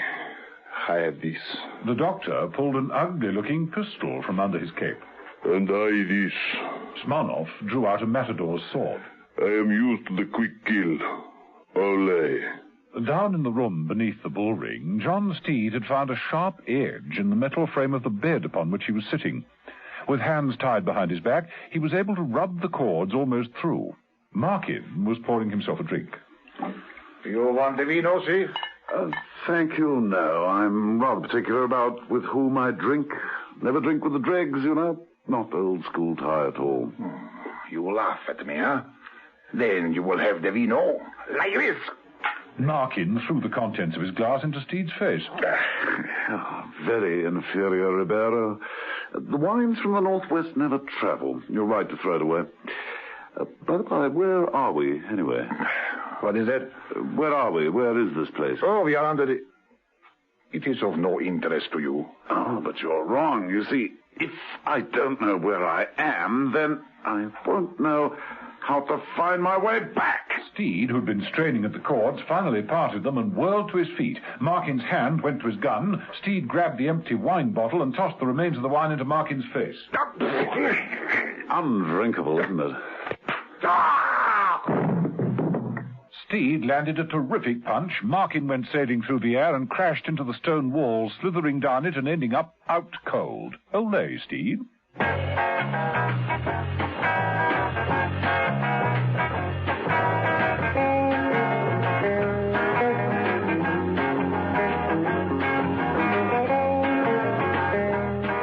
On the terrace of the Hotel Miranda, Baron von Kurt and Emma Peel had progressed from the sangria to the wine of the valley. With a large wineskin, the Baron was demonstrating the delicate art of drinking the wine as it poured from the opening of the skin. Mrs. Peel was becoming quite good at it. That's it. You're getting it. Olé. Hey, so am I. Oh, that's enough. I realize now that one can't get better the more one drinks. Oh, dear, what a mess. I wish you'd let me show you the town. My car's outside. I'll drive you anywhere. To the ends of the earth? No, thanks. I'd better stay here. It was at that point that a Spanish captain approached. Excuse me, but you are the Mrs. Appeal? I wish to see Mr. Steed. I am Capitan Jose. My papers. Captain Jose? But where is Steed? Didn't he keep the appointment? The appointment? Non comprendo. But you rang him much earlier. You made an appointment. He went off in a taxi to visit you. I no make the appointment, senorita. I no make the phone call. I do not, I no meet this Mr. John Steed. I have never met him. Where is he? Well, that's a darn good question. Where is he?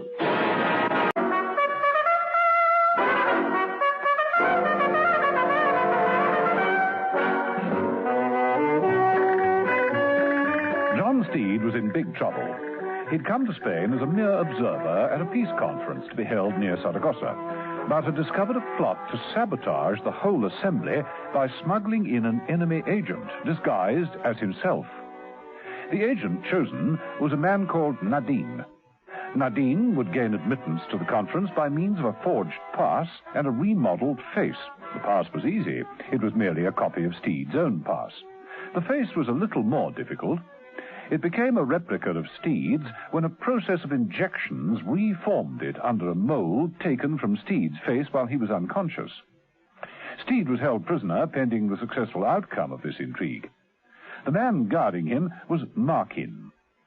Steed had been tied with his hands behind his back, but had managed to cut through the cords. When free, he'd hurled the contents of a bottle of wine at Markin. Steed landed a terrific punch. Markin sailed through the air, crashed into the wall of the room, and slid to the floor. Steed made off down the passage that led up to the bull ring.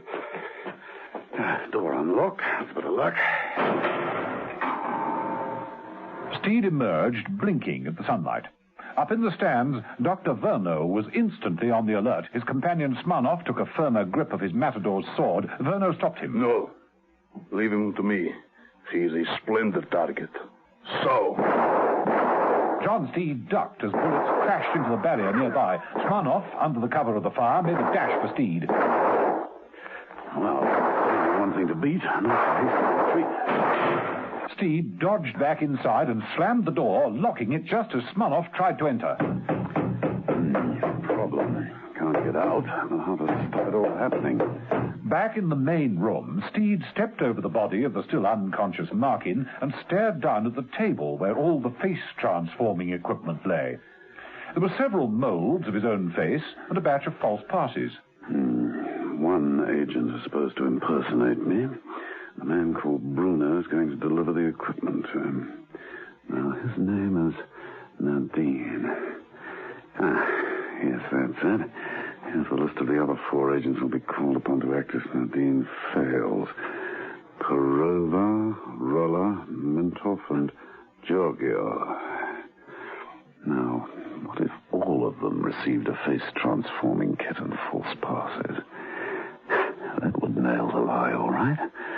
Now, let me see. Steed worked swiftly, taking extra photographs, patching them on the passes, fitting syringes and the bottles of necessary fluid into boxes, labeling them with the names of the other 4 agents.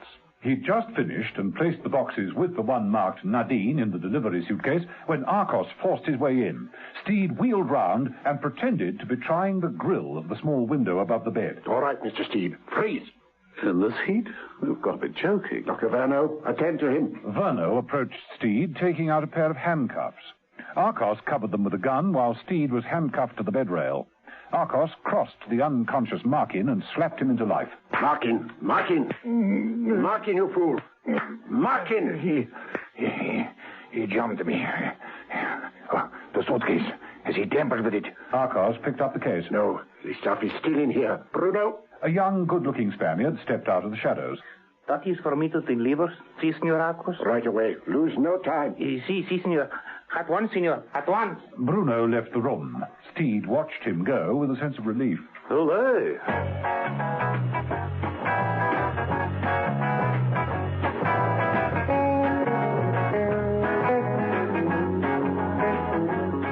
A short way away, a large saloon car was stirring the dust from the open road. Behind the wheel was Baron von Kurt. Alongside him, Emma Peel. It is extremely nice of you to allow me to drive you, Emma. Selfish, I'm afraid. There is a motive behind this. May I ask what? I'd rather you didn't. I want to go up to the old mountain road. Oh, very well. You do know it? Of course, I know this district very well indeed. But you are so thoughtful. I thought we might have fun. You are so serious. Sorry. I've got a lot on my mind. I'm so sorry. There's no need to be sorry. When you're worried, there's a delightful pucker between your eyebrows that I find most charming. I think this is the place. Yes. Would you mind stopping here, ahead by that wall? Thank you.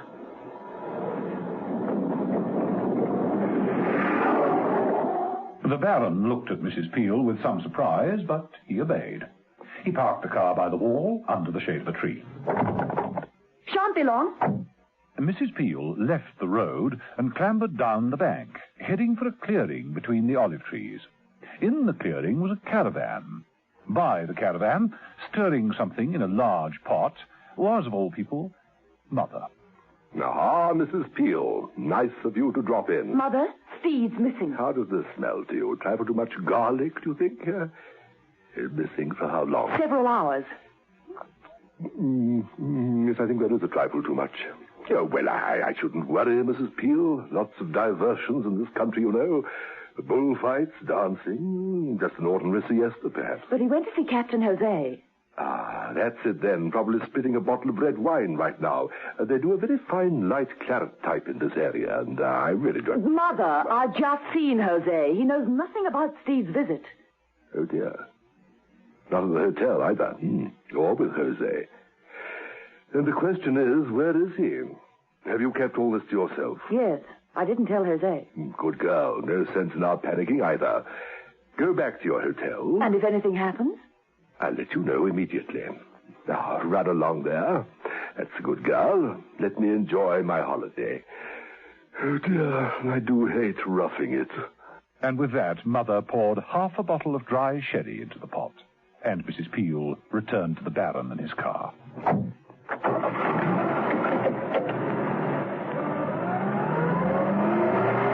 Where to now? Back to the hotel. And thank you for not asking questions.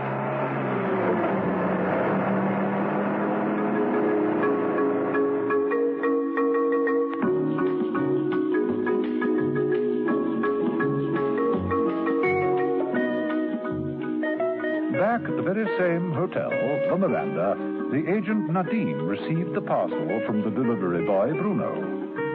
Ah, merci. So, I'm to be John Steed, am I?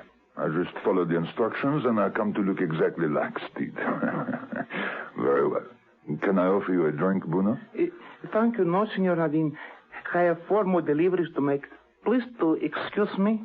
And so Bruno left to deliver the other parcels in other parts of the town, where Perova accepted his. Oh, gracias, Bruno. I become the Steed, eh?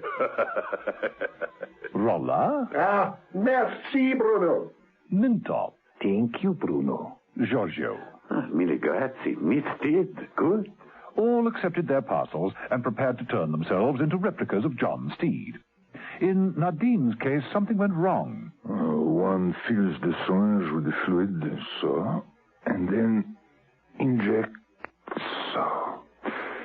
Now, place the mold of Steed's face over my honest mask, and not to wait. Nadine lay down on the bed in the hotel room on the same floor as Mrs. Peel's, and some while later found himself fighting for breath.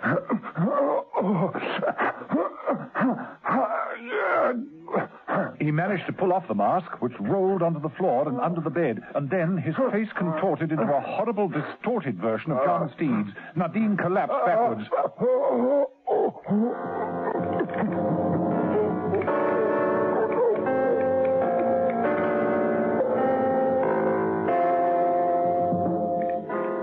In the enemy headquarters, under the bullring, John Steed tested the strength of the bed rail to which he was handcuffed.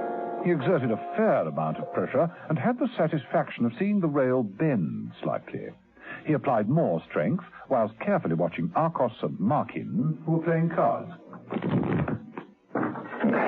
You win. You are lucky today, Arcos. It is the skill, not the luck, Markin. How long has Bruno been gone? 2 hours. And the pitch conference has its first sitting at 2:30? See, not long now. Any minute, and our man will be on his way there. And John Steed thought, on their way there. But one of them wouldn't be. Down the corridor of the Hotel Miranda, a bedroom maid ran screaming. Emma Peel and the Baron, hearing the cries, rushed upstairs and into the room. There, on the bed, lay the dead man. Steed. Steed. But Emma, look. That face. It isn't Steed. Oh, God, it's like something out of a horror film. Half that face is Steed's, and the other half is no face at all.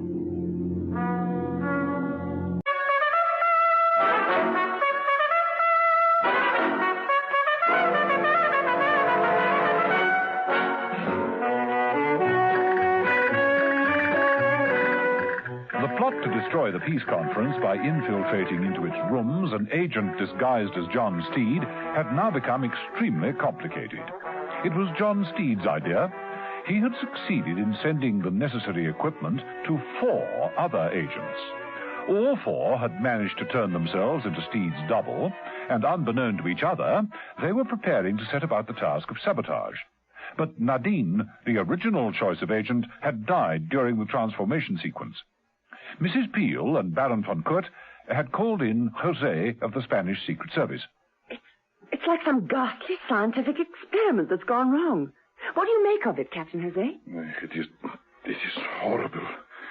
Never have I seen the face in such a mess. And yet, he wasn't deliberately beaten up, was he? I mean, it isn't that sort of wound. No, it isn't a wound at all. It's like waxwork. We don't know what caused it. Of one thing we do know. And that is? It is not the body of John Steed. I hope not. Poor Steed. It cannot be, Mrs. Peel. If we take the fingerprints, compare them with those on file at our Secret Service headquarters. Here, see for yourself. They are not the same.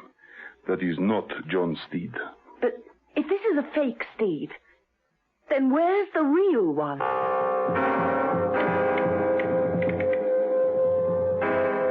In the bullring, deserted and baked by the blistering heat, 2 men kept guard. One was Dr. Verno, the other Schmanoff. Beneath the bullring, John Steed, handcuffed to the rail of a bed, strained the metal to breaking point. Arcos and Markin disregarded him completely, a fact for which Steed was very grateful. For the third time, Arcos threw down his cards. There you see. Beaten again. You have the luck of the devil. I tell you it is no luck.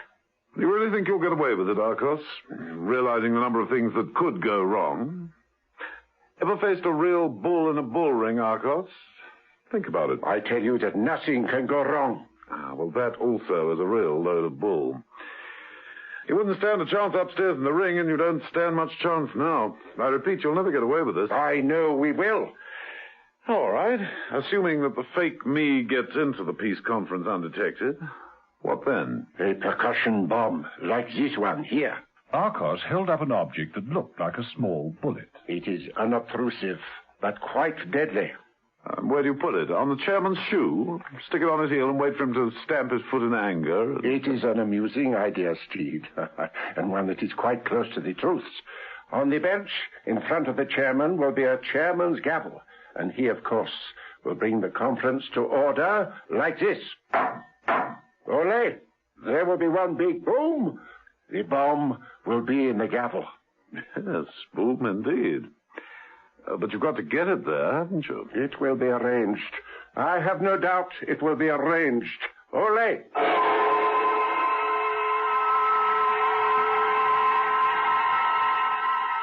At precisely 2:30, the doors of the large country house where the conference was being held swung open. 2 guards were seated at desks to check the guests. It was a question of examining passes, checking the photographs against the presenters, stamping the entry card, and allowing them to continue. Perova, immaculately attired and looking facially exactly like John Steed, moved up to the first guard and displayed his pass. Thank you, senor. Senor Steed from Great Britain. Thank you. Perova bowed in a rather too continental fashion, which was lost upon the guard, and moved into the building. He took a drink from a waiter and mixed with the guests. From the other side of the entrance, Rolla, again immaculately dressed and resembling John Steed, walked up to the second guard. Welcome, senor. Senor Steed from Great Britain. Gracias. Inside the building, Perova headed for the room saying, "Conference room, no admittance." He was intent on finding the chairman's gavel and planting the percussion bomb. Rolla, from the other side, had exactly the same idea in mind. It was Perova who spotted Rolla first. He was more than surprised. The real Steed is here at the conference. But I was assured that this could not happen. Well, there is only one thing for it. He must go. Perova changed his tactics and began stalking Rolla. They met in an anteroom, and the meeting was swift and relatively silent. So, you think you are more real than me? I show you. Please, what are you? The blade of Perova's knife flashed as he lunged. Rolla collapsed, and Perova dragged the body behind a settee. Well, that's one out of the way, Steed. It was at this precise point that Mintoff, on the scene as number 3 Steed, made his entrance between the 2 guards. He flourished his pass. Both guards indicated that he could go through. A little puzzled at the lack of security precautions, he did so. Both guards turned to each other and said, "I didn't see him go out. Did you?" Mintoff sauntered casually over to the waiters and, claiming a drink, edged his way to the conference room. Perova, catching a glance of him, said, "Oh, no. I didn't do the trick after all. Well, this time I will make sure of him." He tracked Mintoff down outside the conference room. There was a small corridor, and it was there that... "This time I make sure you die." "What?" 2 down, Steed.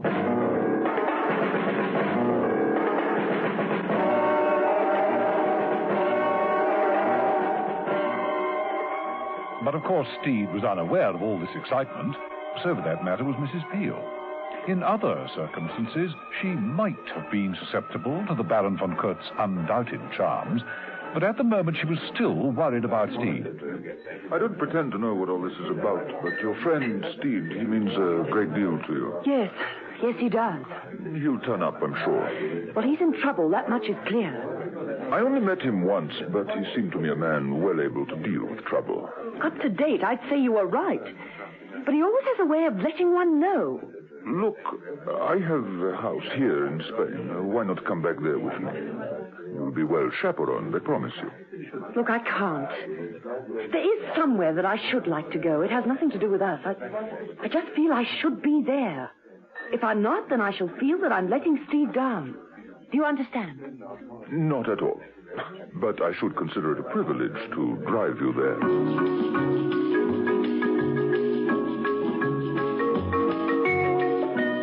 Under the bull ring, the cards continued. Idiot. You see, it is not the luck, it is skill. More away, Narcos. See, I think I need it. It will not be long now. Then, Martin, if we get away with it... See, if we do. If? Are you both beginning to have doubts? You're starting to lose confidence, Arcos. There's so much that could go wrong, as I've already pointed out. So many things you could have overlooked. Such as the fact that you've nearly got that bed rail free. Pull away, Steed, pull away.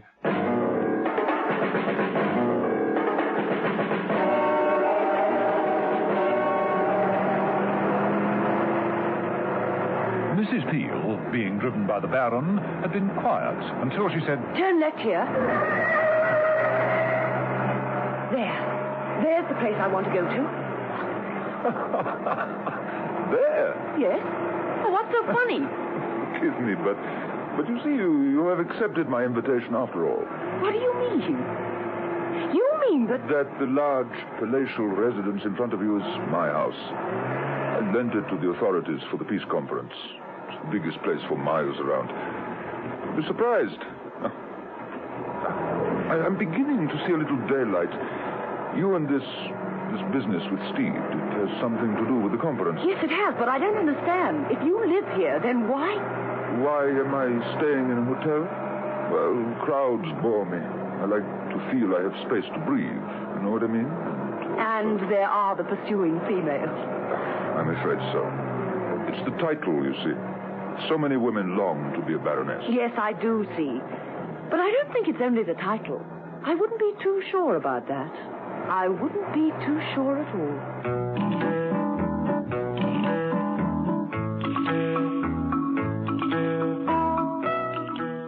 Of course, the Baron and Mrs. Peel were admitted without question into the Baron's own home. Inside was Captain Jose to welcome them. It's good news, is it not? Or have you not heard? Steed is alive. He has been admitted here and is in the crowds somewhere. My men have seen him over there. Oh, that's wonderful. Do you hear that, Baron? Yes. Let us go and find him. They searched the rooms. Baron von Kurt led the way. After all, it was his home. He should know the rooms. Any luck? No sign of him. But Jose's men insist that he was here somewhere. You know, you say you don't like crowds. He doesn't either. Then he will have chosen one of the anterooms. Follow me. Mrs. Peel did. You take that side, I'll take this. It was then that Mrs. Peel found Roller dead. Steed! Oh, Steed! Oh, no. And the Baron found Mintoff dead. Oh, Senor Steed. Herr Steed. Mr. Steed. No. And, of course, they were both completely wrong.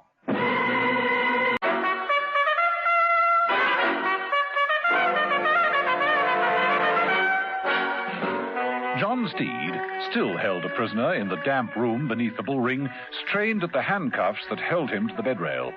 He knew he had to get out before one of the four men impersonating him got to the peace conference and planted a percussion bomb in the chairman's gavel. What Steed didn't appreciate, of course, was that each of the agents thought he was the only one looking like John Steed. The result of this was that every time they met each other, they thought they'd met the real Steed. Perova had met both Roller and Mintoff, and had, without hesitation, killed them both. Mrs. Peel and the Baron were quite bewildered.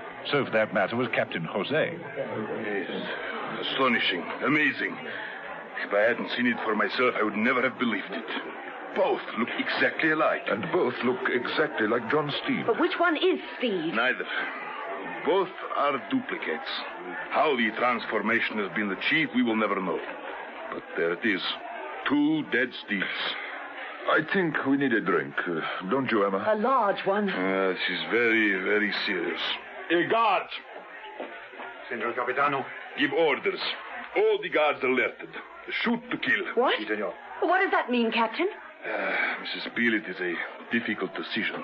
But it is clear that someone wants to infiltrate the conference. There must be a plan to wreck it somehow.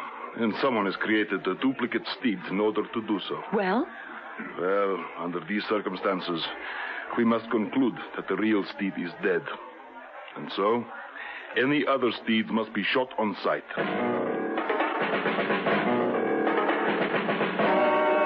But John Steed was far from dead. He was working on the bed rail, bending the metal to breaking point. Arcos and Markin looked up occasionally from their game of cards. It should not be long now before we hear the news, Arcos. I have no doubt that Nadine will achieve success, Markin. He has complete instructions. The whole of the conference room will be blown to little pieces. Our job will be over. We can go home. And claim the money. Retire with the satisfaction of a job well done. What about him? Markin indicated Steed with a greasy finger. Easy. I don't think things will ever get to that state, gentlemen. Steed gave one last enormous tug at the bed rail. The rail broke away. Arcos! Steed, using the rail, made for Markin. He swung the rail. Arcos made for his gun, reaching across the table. Steed brought the bed rail down over his hand. The gun went off harmlessly. Steed got in a terrific punch, smack on the right spot of Arcos's jaw. That'll teach you to click your castanets at me. Doing all right at the moment, aren't you, Steed? The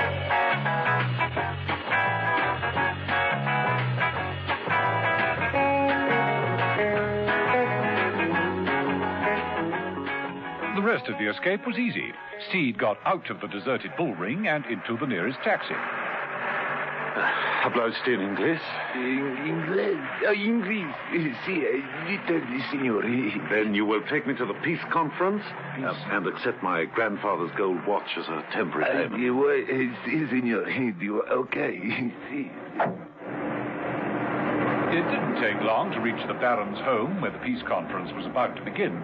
Steed's taxi drew up just as the fourth disguised agent, Giorgio, arrived in his car. Excuse me, I've just seen someone I know. Steed walked swiftly across to Giorgio's car.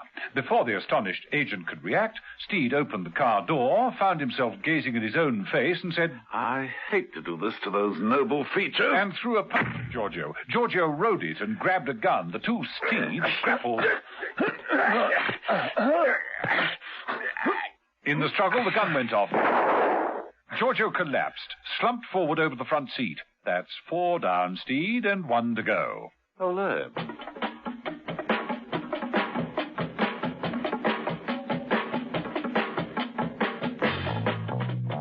Meanwhile, Perova, now the only disguised Steed left, had got into the conference room and was working on planting the small bomb in the chairman's gavel. It took a little time, and the delegates were making their way along the corridor as he completed the task. Perova placed the gavel on the table at the right hand of the chairman's seat and disappeared through the French windows. I now have to wait. The big bang. John Steed entered the building at top speed. The 2 guards at the door had no time to raise their rifles. Steed said, Good afternoon, buenas tardes, and hit their heads together. He then made off, up the corridor at a furious pace, crashing into the conference room. Just as the chairman, raising the gavel, said, Now, gentlemen, may I call the meeting to order? No, put that thing down. Here, give it to me. Steed hurled himself at the chairman, grabbed at the gavel, hesitated for a fraction of a second, and then crashed his way through the windows out into the grounds.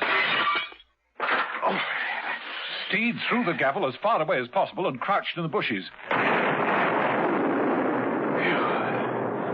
They should give me 2 ears and a tail for that.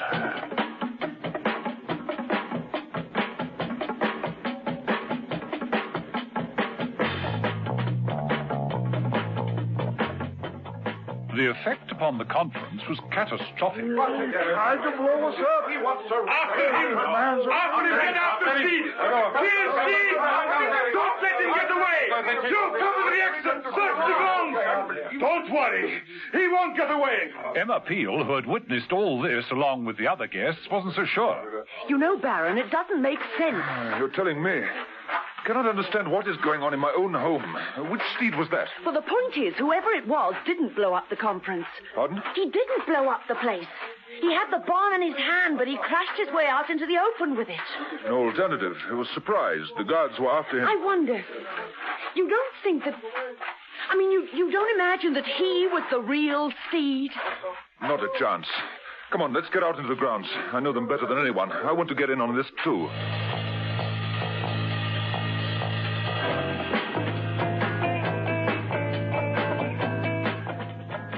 Out on the grounds, John Steed dodged from cover to cover. Perova had heard the sound of the explosion and thought his plan to wreck the conference and kill its delegates had succeeded. But then he heard the orders shouted by Captain Jose and thought they were after him. He also went into hiding. Mrs. Peel, separated temporarily from the Baron, was crawling her way through the undergrowth, gun in hand, when... Mrs. Peel. Stay where you are. Don't move. Me? The real me? Stay still and put your hands up. Mrs. Peel, Emma, if I wasn't the real me, how would I know who you are? Whoever impersonates John Steed must have done their homework. They'd know all about me. Don't move. Look, your last birthday, I took you to Quag's for supper. Stay still. We had caviar, quail's eggs, smoked sturgeon, lobster thermidor, and wild strawberries out of season. Well, how did you find that out? Well, I happened to be there. You had 2 helpings of strawberries. You could have followed us. Anyone could have seen that. Then we went back to my apartment, and no one could have seen what went on back there. Oh? At least I hope not. I'm not convinced. What was I wearing? At Quag's or the flat? You had an embroidered kaftan. And shoes? Gold, but you kicked them off before we got home. Threw them under the settee. And on the settee, you got a little tipsy and very, very amorous. Steed. Oh, Steed, it really is you. It is. Oh, Steed. Over here! Lie still. Steed? Steed, what is going on? There's no time to explain it all, but we've got to grab the real villain of the piece. His name is Arcos, and he's hiding out in an old bull ring near here. Well, you may have convinced me, but it won't be as easy with them. They've got orders to kill you. They'll shoot first and talk later. I'll manage somehow. Steed, was I very amorous? I still bear the scars. Think you can pinch a car, Mrs. Peel? Think? I passed car theft instructions with an A+. Well, off you go, then. Bring it back there by the trees. I'll be waiting. Right. Mrs. Peel shot out of cover and made for the car park. A short while later, Mrs. Peel arrived in a smart new car, parked it at the place agreed upon, opened the door, and moved over to greet Steed. But it was Perova who stepped out from behind the tree. So, you have brought me a car. How very thoughtful. Steed! I am afraid not. Perova raised a revolver, pointed it straight at Mrs. Peel. His finger tightened over the trigger. But the Baron crashed his way through the bushes and with his sword lunged forward. Oh, no! Ole. One blow, and that's the last of them out of the way. You're on your own from now on, Steed.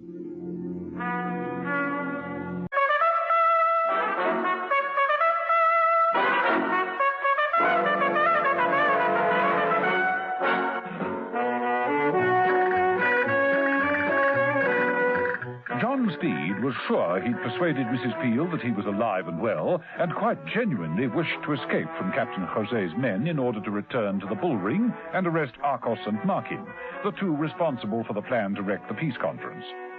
The plan to blow up the delegates had nearly succeeded, and it was only by lucky timing that Steed had managed to get the bomb out of the conference room and explode it harmlessly in the grounds. But Captain Jose didn't appreciate this and had given orders that anyone looking like John Steed should be shot on sight. Unfortunately, this included Steed himself. Now that Perova was dead and Mrs. Peel convinced she had been fooled by him, Steed was once more on his own. He found this out the moment he innocently hailed Mrs. Peel and the Baron from near the borrowed car. Over here, Mrs. Peel, over here. There's another one of them. Well, I'm not getting fooled again. Let's get him. Mrs. Peel let fly with a barrage of shots. Steed ducked out of the way. Even your best friends won't tell you if they believe in you or not. I've got to get out of this. Steed made it to the other side of the car, ducked into it, started it up, and drove as quickly as he could down the driveway.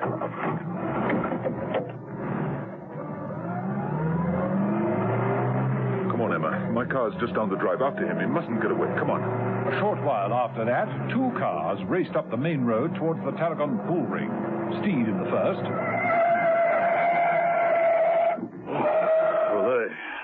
made it. Just.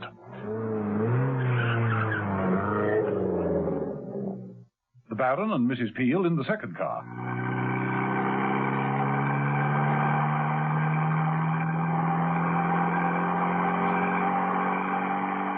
Ole, don't want to lose him. I think I know where he's heading. Before he persuaded me to steal that car for him, he pitched me a long explanation about the true villains of the piece hiding in a deserted bullring. Ah, then if that is so, I know the spot. Baron, I'm so confused. Why should that man tell me his plans? How did he manage to know so much about my private life? Does he know about your private life? How much? A darn sight too much. Things I didn't even think the real Steed would remember. Even down to the sort of food I like. Careful!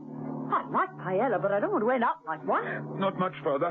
Hold on, here we go. We'll beat him even yet.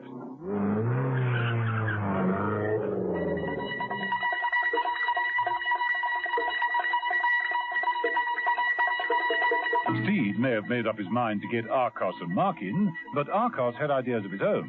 He'd been at work with the transformation kit, this time on his own face. Arcos, are you all right under that mask?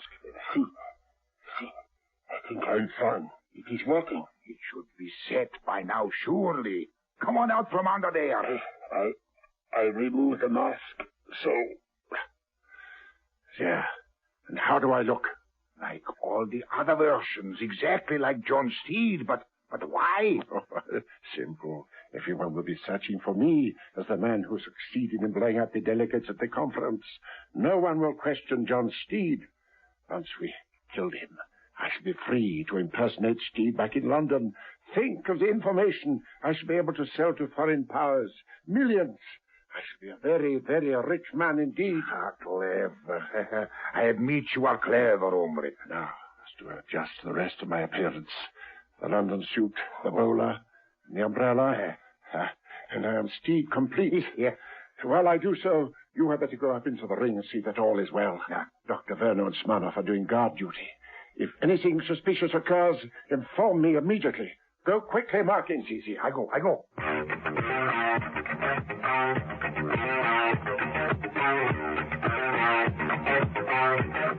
John Steed made the bull ring just a few minutes ahead of the Baron and Mrs. Peel. He screeched his car to a halt at the back of the stands. Jumped out and rushed down the corridor and out into the ring. Verno and Smirnoff spotted him. There he goes. He crossed the ring towards the entrance to the headquarters. Get him.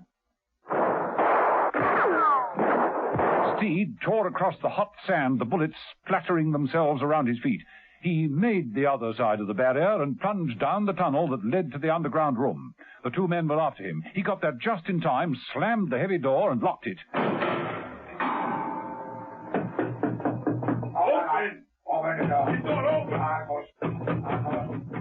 Up in the bull ring, the Baron and Mrs. Peel, having arrived and parked their car next to Steed's, entered cautiously from the far side. Markin spotted them and raised his gun.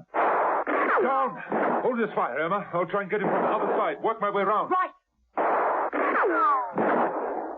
Verno and Smirnoff, hearing the firing, gave up banging on the door and returned to the action. Mrs. Peel kept Markin's attention, while the Baron, sword in hand, edged his way along the rows of deserted seats. But Verno spotted him. There, Markin, behind you. Look out! What? You... The Baron raised his sword as Markin was about to take aim and threw it like a spear. It whistled through the air, catching Markin in the chest.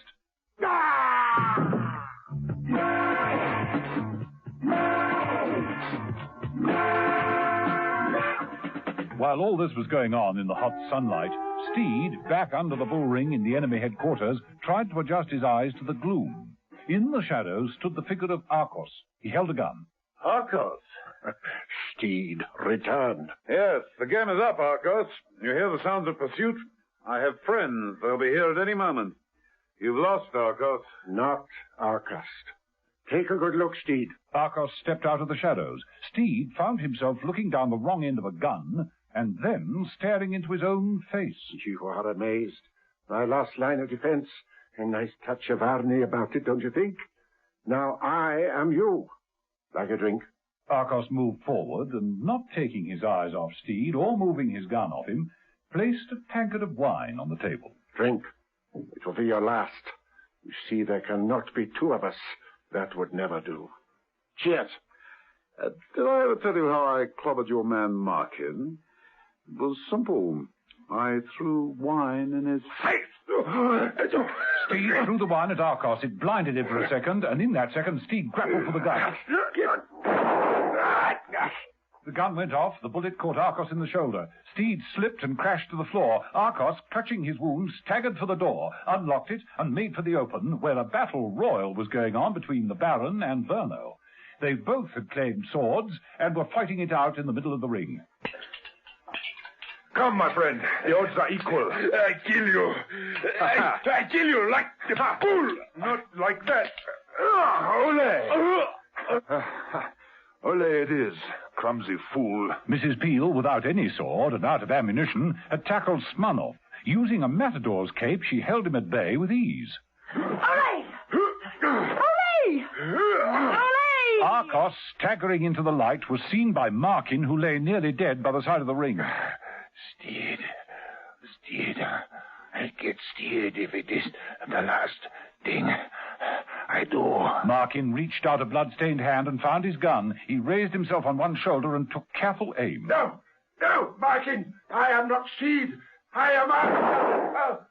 At that moment, the Baron came to Mrs. Peel's rescue and made short work of his duel with Smirnov.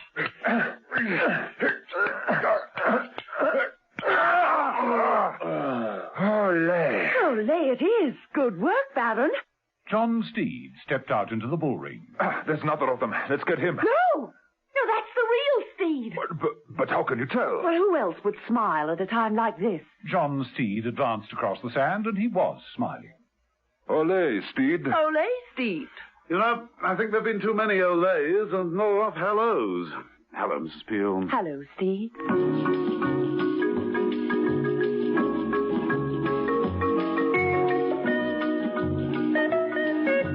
Later, very much later, Emma Peel was lying on a beach towel in a bikini. Alongside, in swimming trunks, was John Steed. She was smoothing oil on herself. Steed appeared asleep. Steed? You were right, you know, about it not being a real holiday. Our job was to attend the peace conference as official observers. Just that and nothing else. That was our duty. Not to go gadding about all over Spain. Lazing around on a beach, sunning ourselves. Ridiculous. Irresponsible. Unpatriotic, even. All the same, I think it was a bit mean of Mother to insist we come back here the very next day. Maybe. Do you want me to adjust the sun lamp nearer you? Steed stretched up an arm and moved the sun lamp in Mrs. Peel's apartment so that it glowed down on the towel that protected the carpet. As he did so, Mrs. Peel looked out of the window at the grey London skies. You know something, Steed? I think it's going to rain again.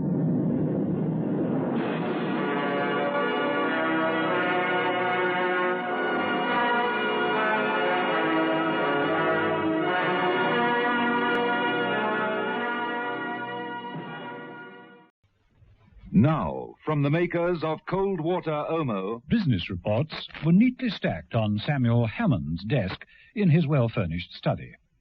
The solitary table lamp cast a warm glow over the room. It was quiet. The flames from the log fire flickered in the broad hearth. There was an atmosphere of quiet contentment. This, one felt, must be the home of a well-educated, civilized man of sober habits. A home where peace always reigned. And then...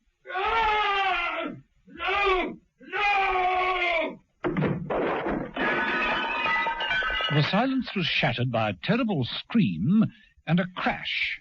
Seconds later, the door to the study burst open. Samuel Hammond rushed in, slammed the heavy door behind him, and began piling furniture against it, barricading himself in. Got to keep him out. Got to.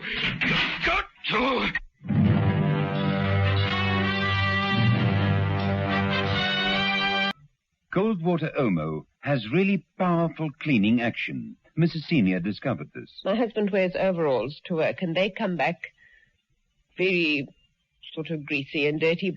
My girl actually does them by hand in the tub, but she uses Cold Water Omo, and they're fine, and they come up perfectly clean. They say once an Omo user, always an Omo user. I've stuck to cold water Omo, and I'm still using it. It's the strongest washing powder I've used. Cold water Omo cleans best. Beautiful Jill St. John knows the value of the creamy, moisturizing lather of Lux. Choose Lux to keep your skin soft and smooth. Lux, a beauty treatment as you bathe.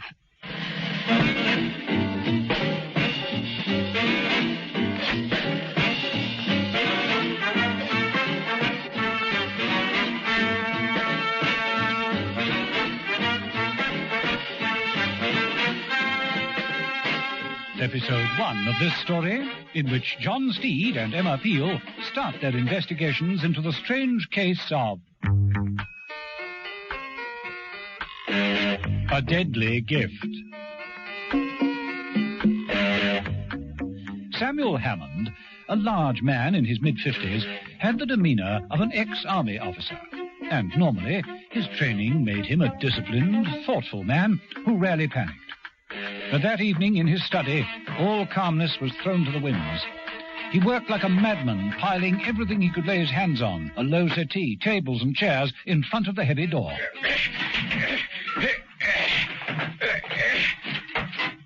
When he'd built an effective barricade, he paused and listened. Nothing. Nothing at all. He's gone away.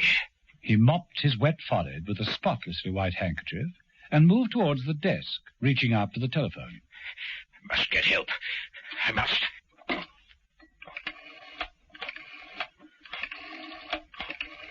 His nervous fingers drummed the polished wood of the desk as he waited for the call to be answered. He picked up an unusually shaped fountain pen and tapped anxiously. Oh, come on.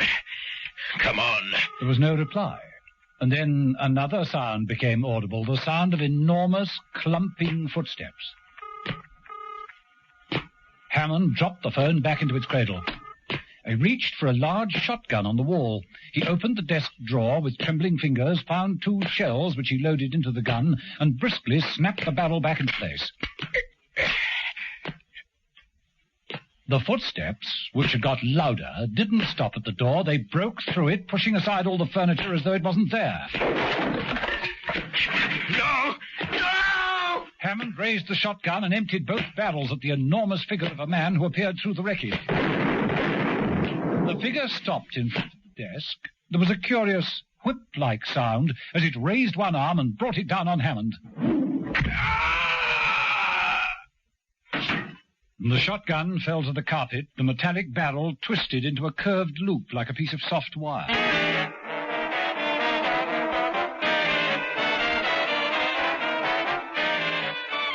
In John Steed's apartment, Mrs. Peel sat staring pensively at 2 small interlocking pieces of metal. They lay on a green baize card table. They represented one of those irritating puzzles which, if you get the right combination of moves, can be parted with the greatest of ease. If you don't get the right movements, they become even more twisted into each other until you either throw the puzzle across the room and go quietly mad, or carry on for another futile hour or so. John Steed approached. Thinking it out first, Mrs. Peel? I've tried everything. It isn't possible, Steed. I've moved through all the permutations, and it isn't possible to separate those 2 pieces of metal. Want to bet? You think you can? I can make you believe I have, create the illusion. Oh, stop talking in riddles. Well, we're talking in puzzles, much the same thing. Want to place that bet? You're on. The usual? Champagne supper on me if you can do it. Steed picked up the 2 pieces of metal. He held the end of each in either hand, and with a flamboyant gesture, which would have done credit to a professional conjurer, threw his arms into the air. Seconds later, 2 pieces of metal landed on the green cloth table. I don't believe it. I just don't believe it. Now you see it, now you don't. It's a question of know-how. Oh, excuse me. Steed? Oh, yes, Mother. No, she's here. Yes, I see. Yes, very well. Can you give me that address again? Steed drew a fountain pen from his pocket. Yes. Yes, I've got that. Right. Yes, we'll report. Bye. Mother? Yes. Work.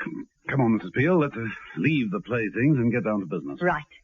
But can you explain how you did that trick? Give away a free champagne supper. Oh, very well. Steed slipped a hand into his cuff and produced the original pieces of metal firmly welded together. He threw them onto the table alongside the separated pieces. Steed, you cheated. Ever since Eton, life itself is an illusion, Mrs. Peel. Shall we go?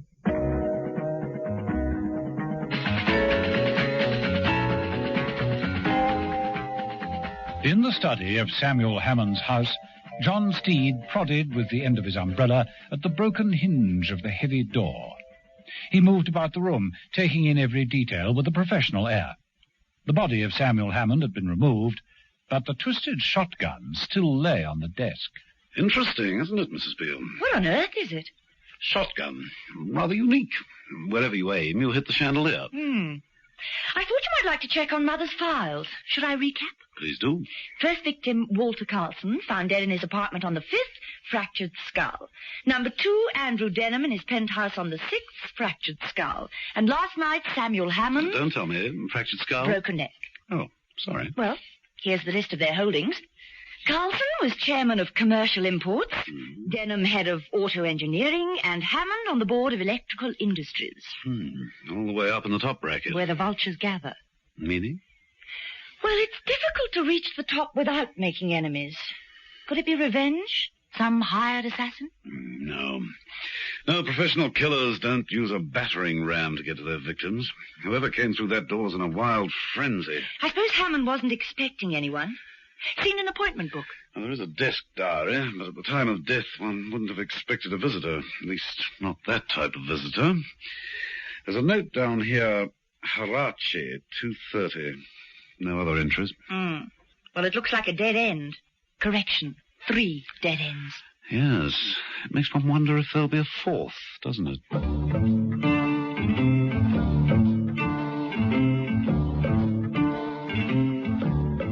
At the entrance of the block of buildings marked Administration Industrial Developments Limited, Great Britain, the security guard, who was quietly dozing on duty, heard a very distinctive sound. He shook the sleep from his head with a sudden gesture, wiped his eyes with the back of his hand, and gathered his thoughts. The sound approached. Hey, you! Who are you? The footsteps grew louder. Lumbering along the corridor appeared the figure of an enormous man. His black coat was flapping behind him, his shoulders massive, the black trilby hat pulled down low over his eyes. His hands, hanging stiffly at his sides, were contained in black silk gloves. Stop! Stop! Do you hear me? The figure advanced without varying its pace. It approached the guard and...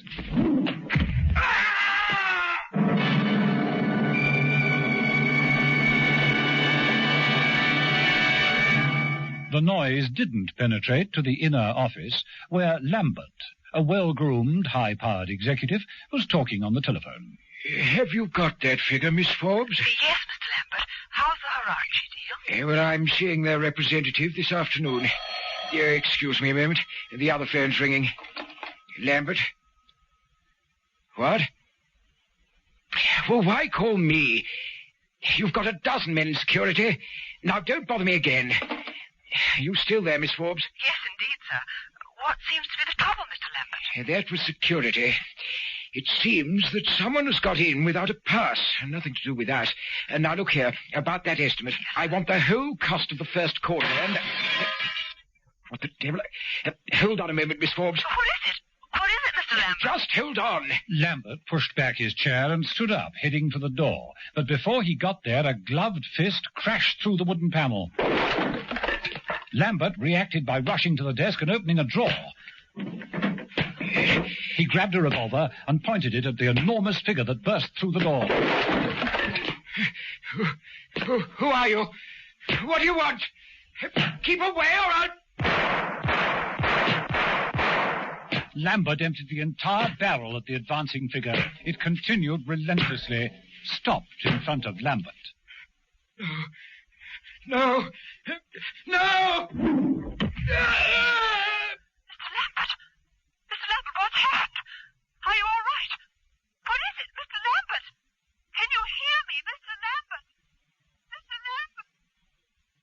Some hours later, John Steed and Emma Peel arrived on the scene.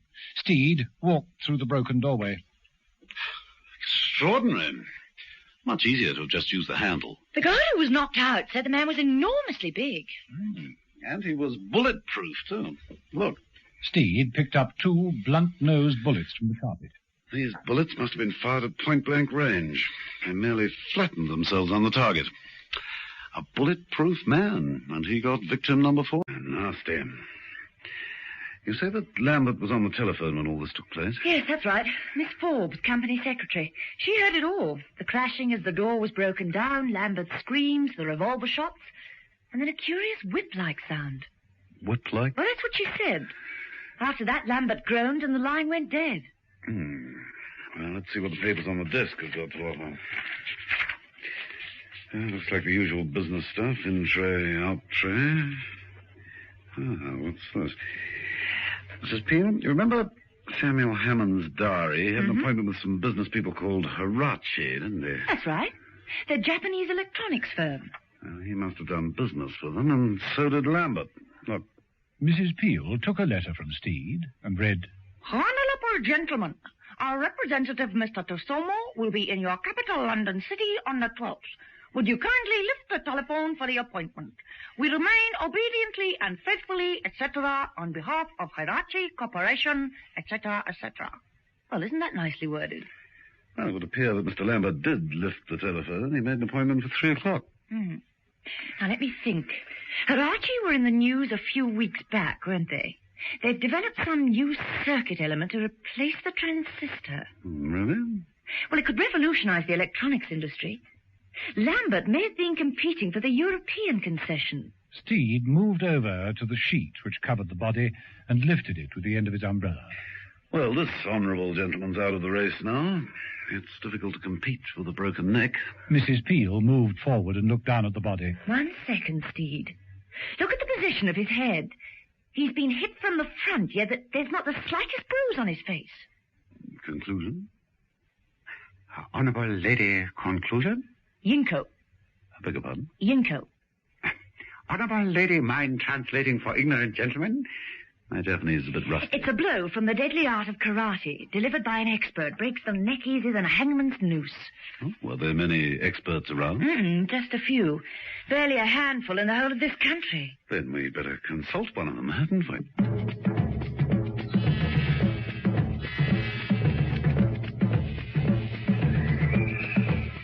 Characteristically, John Steed handed the assignment over to Mrs. Peel. And she, also characteristically, followed through with efficiency, finding herself in the corridor of Sensei's Karate Dojo Gymnasium. She approached a beaded curtain, parted it, and entered the practice room as Sensei himself refereed a bout. Mrs. Peel walked up to the practice mat and tapped Sensei on the shoulder. I'm Emma Peel. Mrs. Emma Peel. Wait. Yes, I'm in. Yes, I'm in. Now, interrupting so, please state your business. Mrs. Peel, I'm interested in karate. Interest is for the onlooker. From students, we require dedication. We have nightly attendance for practice and demonstration. We never tolerate absentees. Well, I appreciate that. Then appreciate, too, Mrs. Peel, that karate, unlike judo, is not a sport. It is a science, an art, a discipline. The word karate... Yes, I know. It means empty hands. But the hands, though empty, can become more deadly than any weapon. It is the concentration of force.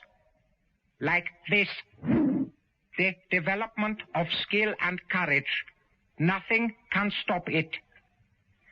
Come to this practice block. Sensei led Mrs. Peel across to a large block of wood. With shattering force, he brought his fist down upon it. Mrs. Peel winced.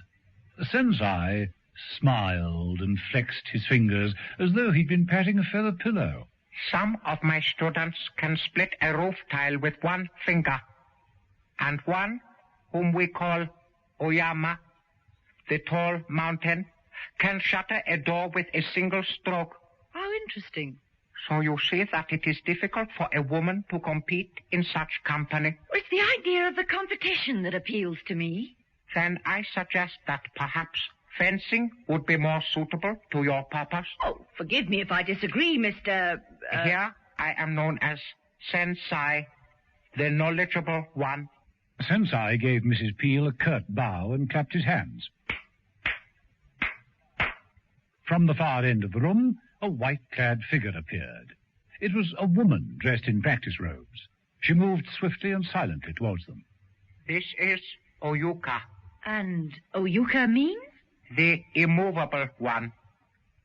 Oyuka, this is Mrs. Emma Peel. How do you do? Mrs. Peel is leaving us now. Oh, what a pity. I'm interested to know that you don't encourage women. Presumably, Oyuka is an expert in karate? I am a third dan at judo. Oh. A first at karate.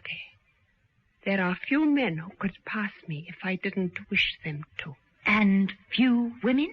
No other women. Oh, to me that sounds just the teeny-weeniest bit like a challenge. I should not try it, Obaki. Obaki? It means foolish one. Mrs. Peel is invited to try. I've never been able to resist a straight fight. Mrs. Peel placed her handbag on a nearby stool and took a step to the left to pass Oyuka. Oyuka made a simple karate attack. Mrs. Peel countered with a judo defense and attack. Oyuka drew back her left arm and with palm uppermost thrust her hand out to land a blow beneath Mrs. Peel's nose. Mrs. Peel grabbed Oyuka's wrist from above with her left hand, swinging it back. Oyuka doubled up. Mrs. Peel brought her right hand down firmly on Oyuka's neck. Mrs. Peel sidestepped, got a firm hold of Oyuka, and threw her through the Japanese screen. You fool, Oyuka. You attacked her as a woman. But she has the skill of a man. A bad mistake, Oyuka. Oyuka, the immovable one. You should rename her, I think. What's Japanese for amateur? Anyone know?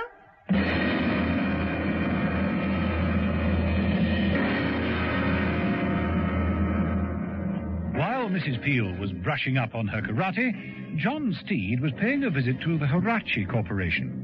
He walked swiftly into the main entrance, nonchalantly swinging his umbrella. At the reception desk, he raised his bowler politely and addressed the secretary. Excuse me.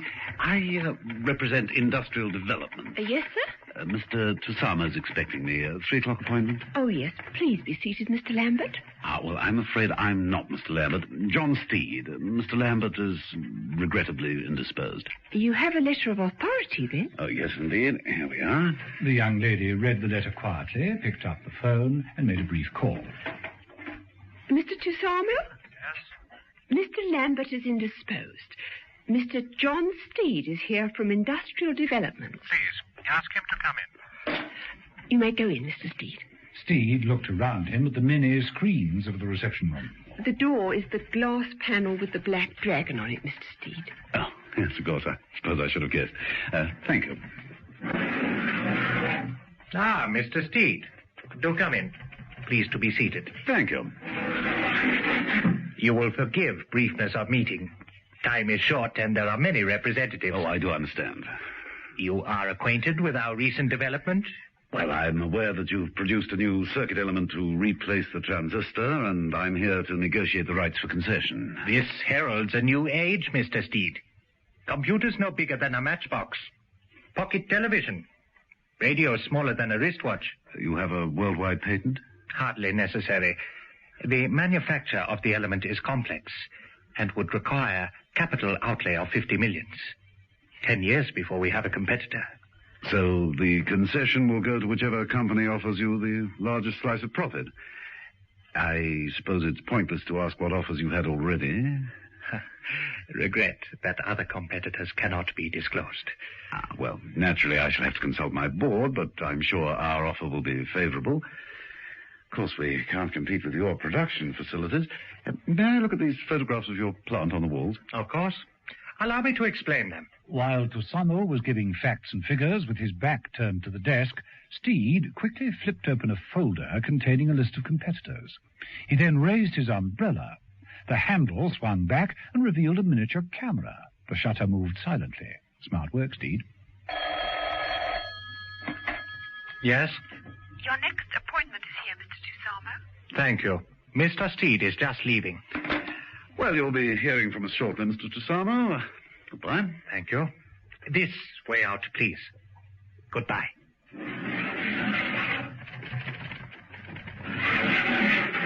Tusamo turned to the glass-fronted door on the other side of the wall. Footsteps were heard approaching. Framed against the glass was the shadow of an enormous man, at least 7 feet tall.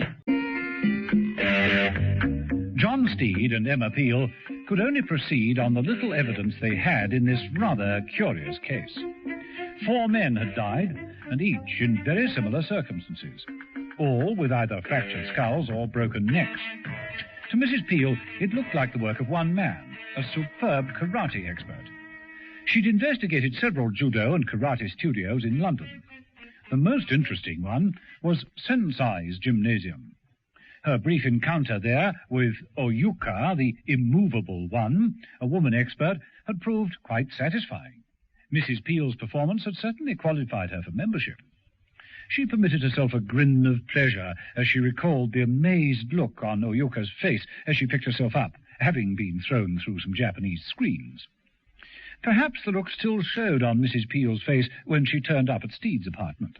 Swallowed the cream, Mrs. Peel? What's that, Steed? Well, you look positively smug. Not really. Just a petty minor triumph. Bigger things to come, I hope.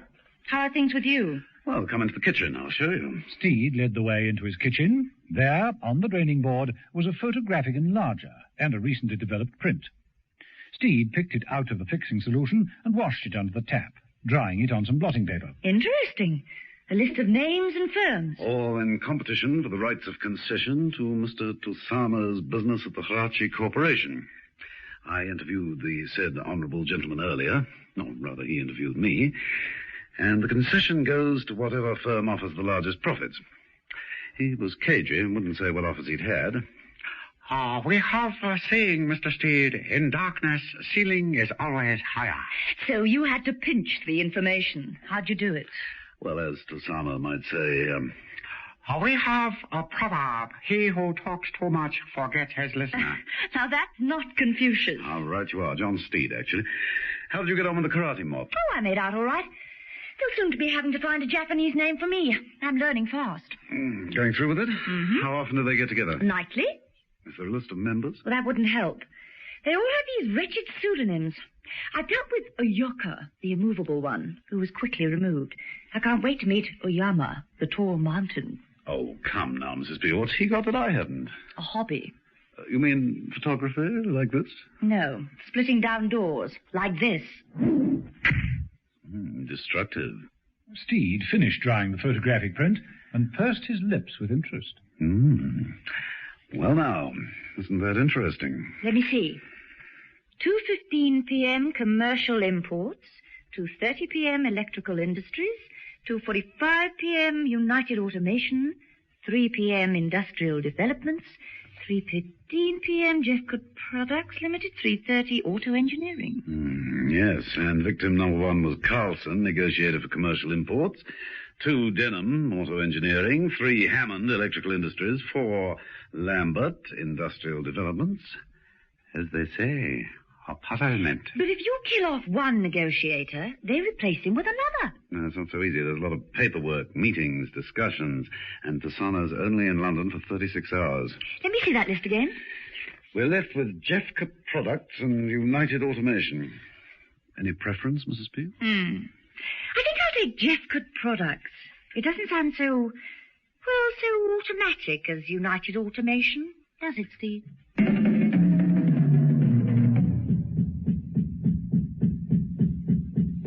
Later, in the small showroom of Jeffcoat Products, Mrs. Peel watched with fascination and amusement various toys on a table. How cute. How very, very cute. Everyone's too amused at that particular model, Mrs. Mrs. Emma Peel. Ah, yes, Mrs. Peel. So pleased to meet you. Thank you. What are these retailers? £4. Mm-hmm. Our terms are very favourable with orders above a gross. Well, I'm certainly taken with all the range, but I would like a word with Mr. Jeffcott. Ah, and how lucky you are. For here he is now. How do you do? How do you do? Sorry if I've kept you. Mrs. Emma Peel, Mr. Jeffcott. If you'll just excuse me now. Yes, of course. Ah, now, Mrs. Peel.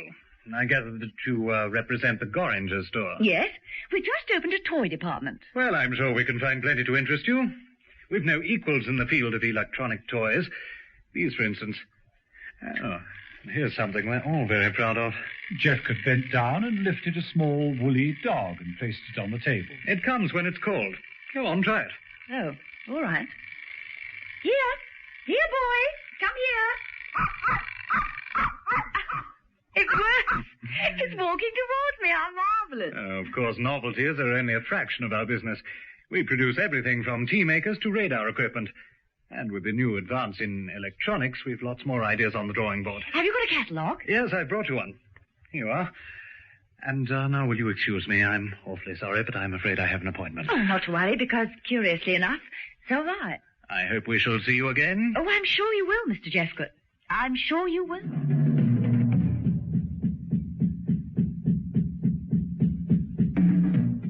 What Mrs. Peel and Mr. Jeffcott didn't tell each other was what their respective appointments were. Mrs. Peel's was to go off to a routine practice at the karate school.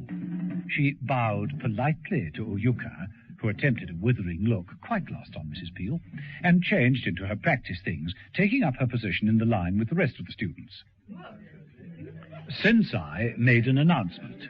And now, a demonstration of Temesawari by a student of whom I am truly proud. A 5th dan at judo, a 4th dan at karate. Oyama is an example of what can be achieved through practice and dedication. As a gong echoed throughout the lighted area, Oyuka moved forward, carrying a large 18-inch block of hard wood. She took a firm stance and with both hands held out the wood before her. I give you Oyama. Mrs. Peel peered across the shoulders of the surrounding students, looking into the demonstration area. The large figure of a man in traditional robes entered under the lights. He drew back his arm and struck with tremendous force.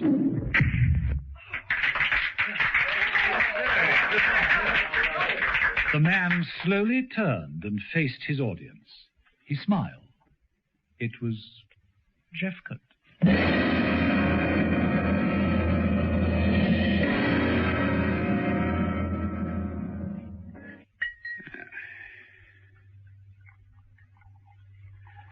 You, sure you won't join me, Gilbert? No, I daren't. I'm seeing the minister about these research estimates. He's got a nose like a hawk, if that's the correct expression. A bit wrong somewhere, I think, but I understand. Well, how much time can you give me? About 3 minutes. No, it's time enough. Now, I just want to know what goes on at United Automation. Well, they produce domestic and industrial contraptions. And do you know who runs it? I should do. I worked under him for quite a spell. Dr. Armstrong. Why'd he leave the ministry? Well, you know what we're doing there. Armstrong refused to toe the official line, felt we should be constructive instead of destructive, had some crazy idea of building some machine for clearing debris in radioactive areas. The top brass said no, but he went ahead. There was an accident, wrecked half the building, lost half his staff, and put himself permanently in a wheelchair. Oh, so they got rid of him? Yes, that's right. With very few tears, I might add. Tell me more. Well, I think Armstrong was born with a slide rule in his mouth. I'm sure his very first words in the cradle were pi r squared. Given a choice between Lotta Brigida and his electronic calculator, he'd prefer the equation every time. Well, he's certainly elusive. How does one reach this human computer? It's not easy. He's buried himself in a jungle of gadgetry.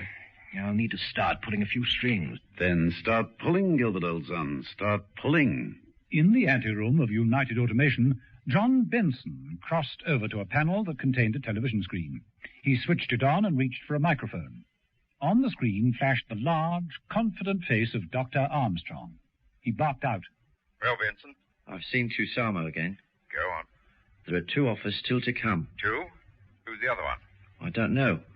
I thought the girl was being cooperative. Yes, she is, but it's not easy. He has the names in a confidential file. She's trying. I should be hearing from her soon. All right. When you do, call me at once. Understood? That's all. My patience is exhausted. The TV screen went dead. Benson muttered, "That's what another dictator was fond of saying. And look how he ended up."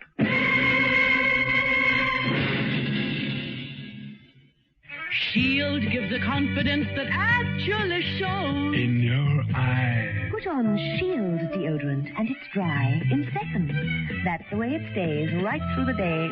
Shield never makes you feel sticky. It just protects you and keeps you dry, feminine, fresh. Wear Shield, and the only thing you show is confidence. Shield gives a confidence that actually shows. In your eye. In your eye. So many women tell us that once an Omo user, always an Omo user. Women like Mrs. Clark of East London. This is certainly the one that I've stuck to. And it's all I get now. Yes, Coldwater Omo cleans best. Over 1 million housewives have proved it.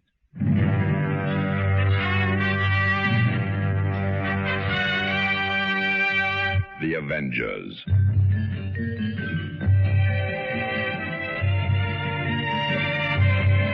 Listen every evening, Monday to Friday, to John Steed and Emma Peel, The Avengers, brought to you by the makers of Cold Water Omo. The Avengers, Donald Monat as John Steed and Diane Appleby as Emma Peel, is adapted and directed by Dennis Falbig and produced by David Gooden.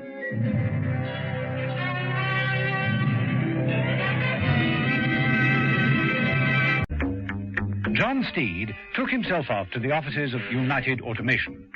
He had consulted Roger Gilbert, a forthright and friendly scientist and administrator who had given him the full background on Dr. Armstrong, who managed the firm.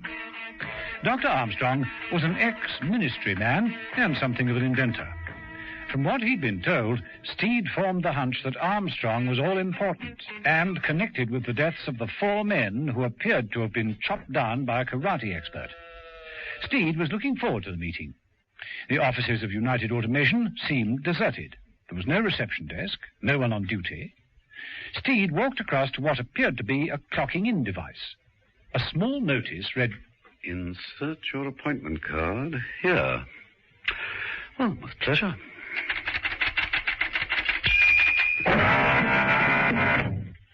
Part of the wall slid away, and Steed found himself facing an open lift. An automatic voice said, "Enter the lift, please." Steed looked around with interest. The lift was lined with padded leather and included rows of buttons, with one marked Assembly Shop. Steed was tempted to push the button, but before he could make up his mind, the lift stopped. The doors slid back and revealed a library.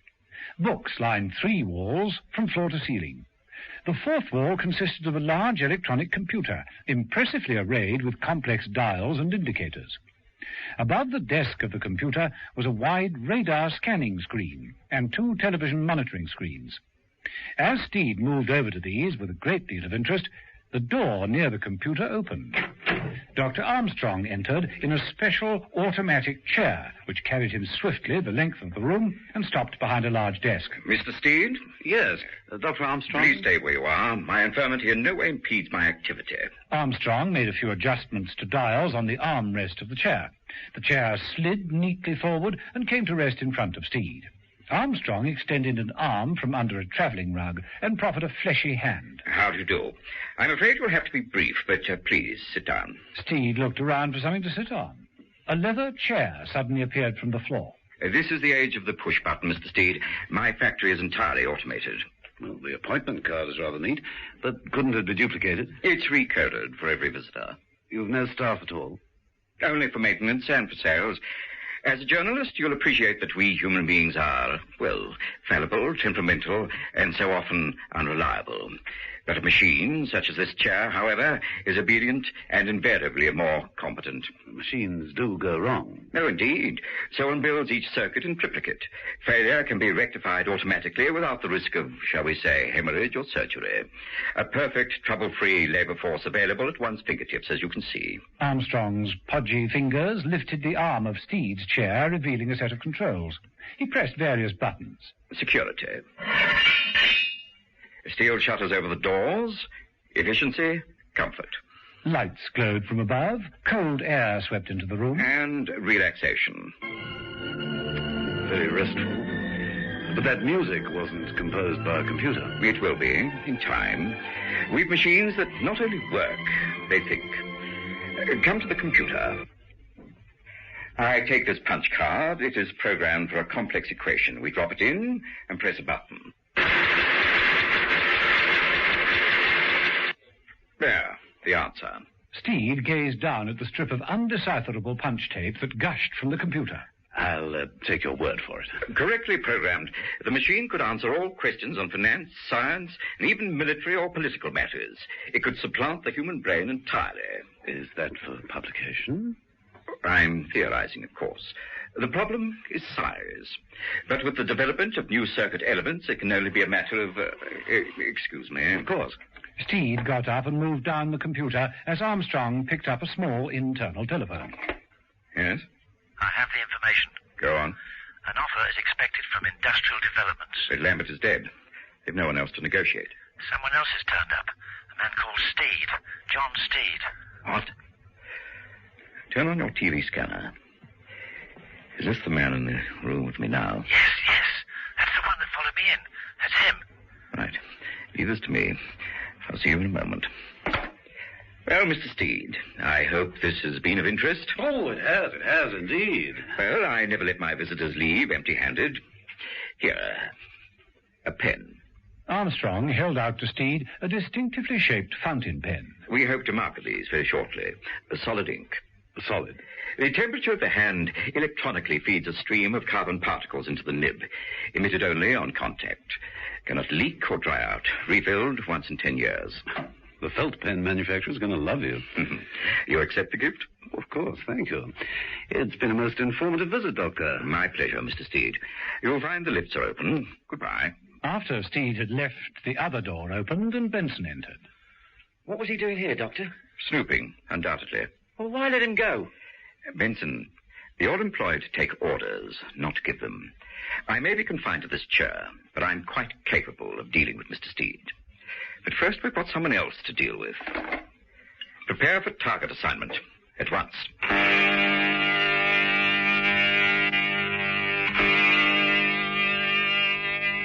In the office of Jeffcott Products, Jeffcott himself was also on the telephone. He was making a few notes on a pad as he spoke, using a very distinctively shaped fountain pen. Yes. Yes, fine. Yes, I've got all that. That'll be okay. Goodbye. Jeffcott replaced the telephone and leaned back in the chair, toying with the pen. Then he rose to his feet, slipped the pen into his top pocket, switched off the table lamp, and prepared to leave. Outside, in Emma Peel's car, Steed said... He's taking his time. That light went off some minutes ago. No other exit? Well, there's the warehouse, but his car's parked out front. Let's go and have a look inside, shall we, Mrs. Peel? Well, there's no future in this. How do we get in, though? Knock on the door or break in? Keys, Mrs. Peel. Keys. All locks are illusionary. Remember my sleight of hand? Come on. A few minutes later, Steed was working on the front door. If it's bolted from the inside, that's not going to do you a great deal of good. He hasn't come out. It's reasonable to assume that it's just on this one lock. There we are. After you, Mrs. Peel. You know the layout. Thank you. Better try without any light. The passageway here leads down to the showroom. Most of the front section is given over to electronic toys. This way. I wonder how much of this toy business is genuine. How much is a cover for other activities? Well, toys and karate don't seem to go together. Or do they? Jeff Cott is a man of many interests and... Oh, the laugh.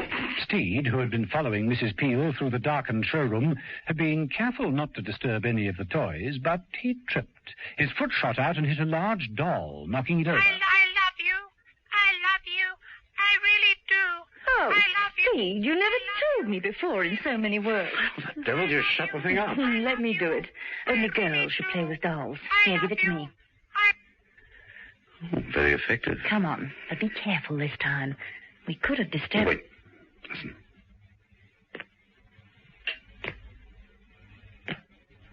Listen.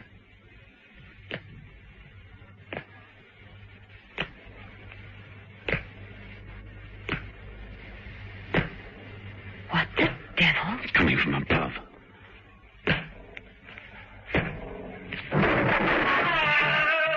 Come on.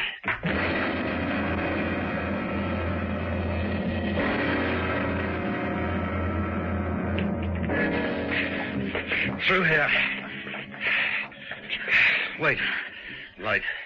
Over there, Steed. Mrs. Peel pointed at Jeffcott's legs protruding from the back of the desk. Steed moved over, swinging the desk lamp downwards. Looks as though he's been hit by a 5-ton truck. But who could... I mean, he was a karate expert. Well, apparently not expert enough. Steed, look at that wall. They both stared at the far wall. There was a large splintered gap in the wooden partition leading to the warehouse. It was exactly as though a man of at least 7 feet tall had walked straight through it. John Steed and Emma Peel were investigating the deaths of various businessmen who were competing to obtain a concession from the Harachi Corporation. 4 men, all key representatives, had been brutally killed by an unknown assailant. And now Jeffcott of Jeffcott Products had also met a nasty end. His neck appeared to have been broken by one blow. John Steed moved to the shattered partition leading into the warehouse and stood in the opening. The man-shaped gap quite dwarfed him. He stretched around in the opening with his umbrella. Well, whoever he was, he could hardly be called Shorty. Emma Peel joined him in the opening. Yes, in through here. And exit for Mr. Jeffcott. And that leaves a clear field for Dr. Armstrong's concern. It must be his doing. Yes, but if it's, as you say, the worthy doctor's confined to a wheelchair, I presume the wheelchair's hardly this big. Hardly. But he could have hired someone. Mm-hmm, perhaps, but who? This size? And a karate expert? You know, it's strange, but all the staff at the Sensei Gymnasium are on the small side, all except Jeffcott himself, of course. I saw Jeffcott give an exhibition of karate chopping, which was quite unbelievably good. Who on earth could walk through this wall and tackle a man like that? Who? Or what? Pardon? Listen. False alarm. Just sounded the electronic toys being set in motion. Mrs. Peel, look, there on the floor. A toy mechanical robot, walking slowly towards us. Through this opening. Now, if that were 7 feet high instead of 7 inches... Steed, you can't mean... Dr. Armstrong runs United Automation practically single-handed. He has very few human beings on his staff because it's all computerized. He's kinky about mechanical aids and creating machines that do the job of men. Now, it could be that he has a killer machine. Nasty thought, isn't it, Mrs. Peel?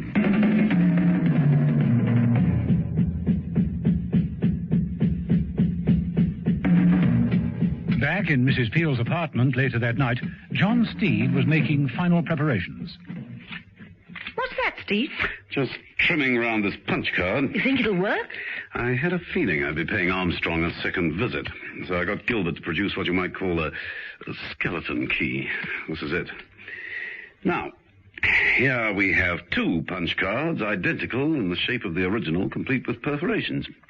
How's that? Very pretty. Now, you hold on to this one. Oh, no. I'm not staying here. I want to get in on the act. It's important that you stay in contact with Sama. I'm the only one who can block Armstrong's moves. Try the Harachi Corporation. Oh, here, I'll give you the number. Steed sat down at the desk, and taking the distinctively styled fountain pen from his pocket, he wrote on a pad. Oh, that's a nice pen. What an odd shape. It's like a submarine. Huh? Oh, there's. Yes, a wee gift from Dr. Armstrong. It only needs filling every 10 years. Solid ink or something. Steed left the pen lying on the pad for Mrs. Peel. It's late, Steed. What if Tasama's left the office? Then try the big hotels. He's an important man. He must be on a hefty expense account. Being Japanese should make him easier to trace. What story do I use? Well, say you're my secretary from Industrial Developments, and we'll make an offer first thing tomorrow. That'll stall Armstrong for the night. Armstrong must want that concession pretty badly if what you think is right. Yes, but somehow I don't think it's just for profit. Now, will you stay and follow through like a good girl? All right. But you'd better be back here by 11:30. And if I'm not? I shall use my punch card. That's what.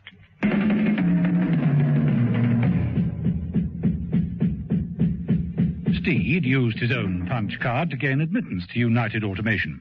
He dropped the card in the slot by the lifts. Enter the lift, please.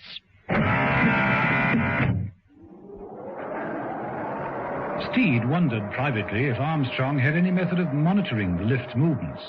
If so, he could have a rather nasty reception waiting in the computer library.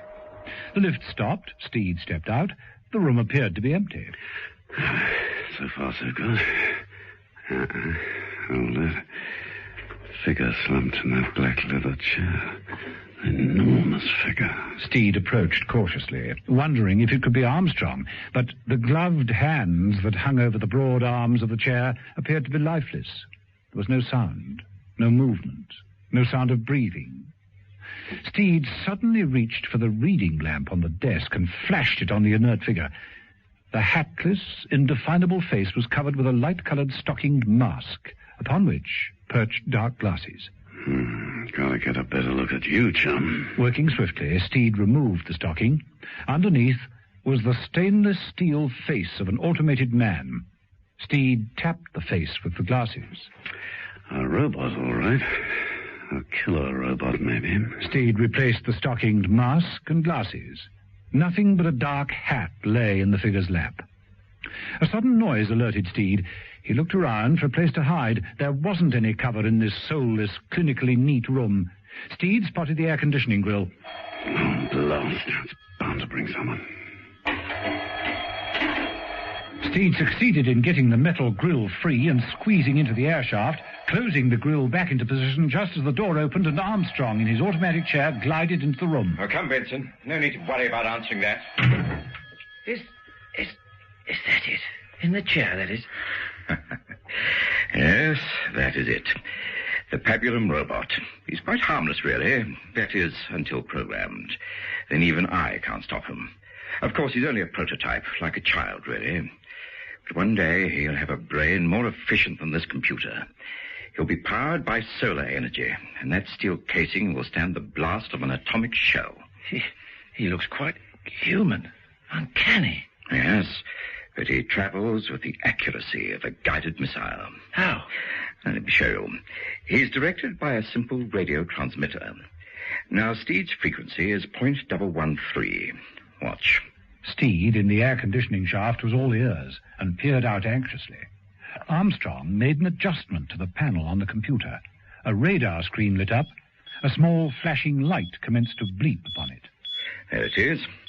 That's Steed's transmitter. The fountain pen I gave him nestling comfortably in his breast pocket. Steed, listening at the grill, automatically felt in his pocket. Mrs. Peel. I left the wretched thing back at the flat with Mrs. Peel. Now, all we have to do is set the Pabulum robot switch to the same frequency.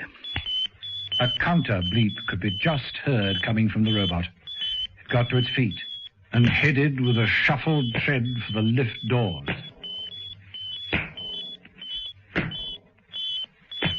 Armstrong pressed the button to release the doors and said, So, Benson, that will be the end of Steed, and the concession will be ours.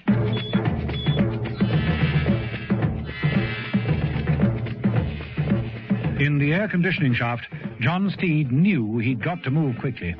He crawled his way along, searching for another exit grill.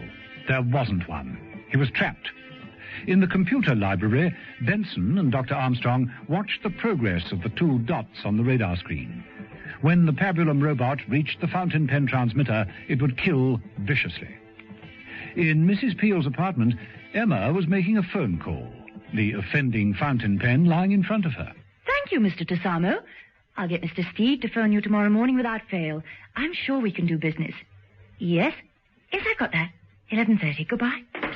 Mrs. Peel replaced the telephone, picked up the pen, and made a note of the time of appointment. Then she took up the evening paper, made herself comfortable, and began using the pen to complete a crossword. The pabulum robot ploughed on.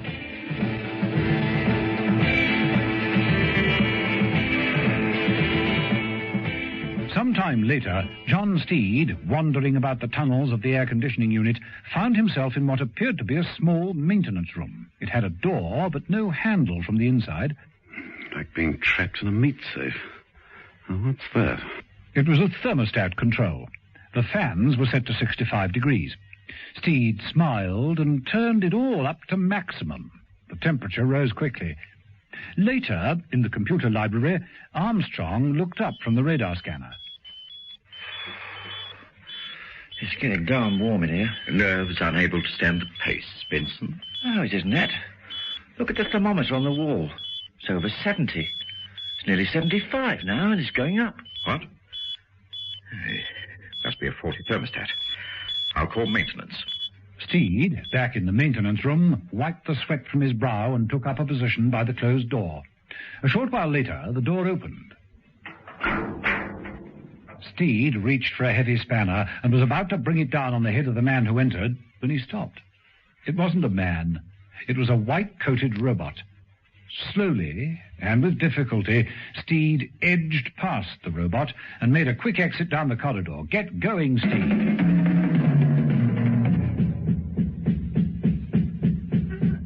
Time ticked on. Mrs. Peel finished the crossword and looked at the clock. It was nearly 11:30. She rose, put on a warm jacket, and unconsciously slipped the fountain pen into one of the pockets. She headed for the door, down the steps, and towards her car, making sure that she had the punch card in her handbag. The robot, which was about to climb the outer stairs, turned and... John Steed didn't know how much trouble he was letting himself in for when he accepted, as a gift, the distinctively designed fountain pen given to him by Dr. Armstrong of United Automation. For the pen was more than it was supposed to be.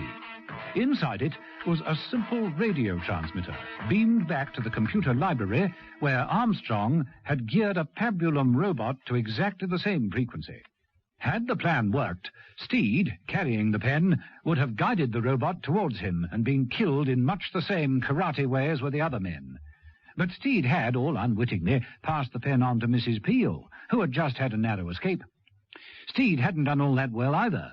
He'd been trapped in the inner workings of the air-conditioning unit and only escaped by turning up the thermostat control. Back in the main body of the building, he'd headed straight for the nearest telephone. She said 11:30. It's just gone.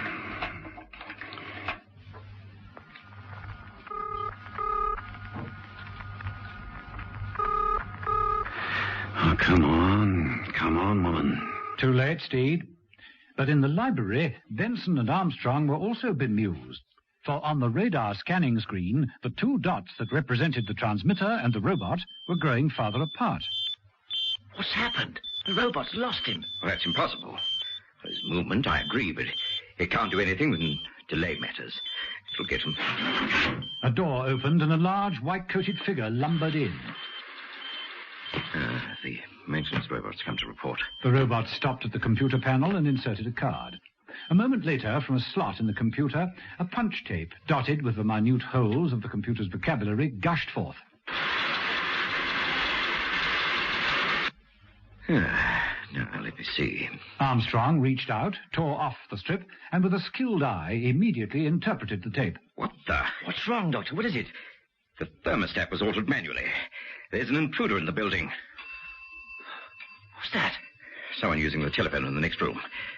See to it, Benson. Right. And I'll take him along, too, for good measure. Right. Benson drew a gun from his pocket, and Armstrong made a few adjustments to the switches in front of him. The maintenance robot followed Benson quietly to the door of the room. Watch it, Steed. Gotta risk getting through that library and to the lift. Well, here goes. No, you don't. Steed stepped forward to tackle Benson, but the robot behind the door immediately reacted. It stepped forward and cut Steed down. I said, watch it, Steed.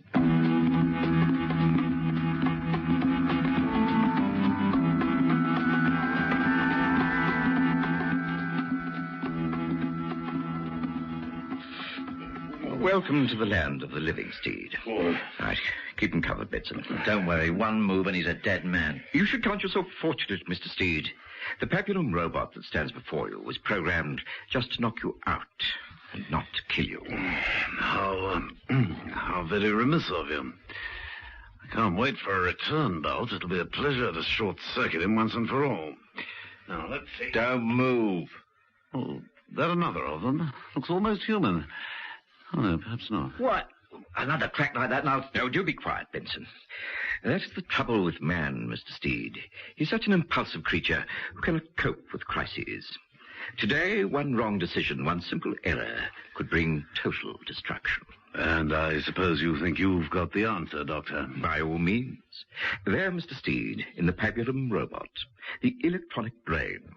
I have blueprints, if you'd care to study them. I'll take your word for it. You see, it's a small, complex computer built with these new circuit elements. With the knowledge contained within this library, think of what the machine can learn. It can be programmed with every known fact of science, economics, world history. A Papillon robot capable of absorbing knowledge like food, and with its electronic brain, incapable of a wrong decision. And what is your end product? The perfect politician? Exactly. Government by automation.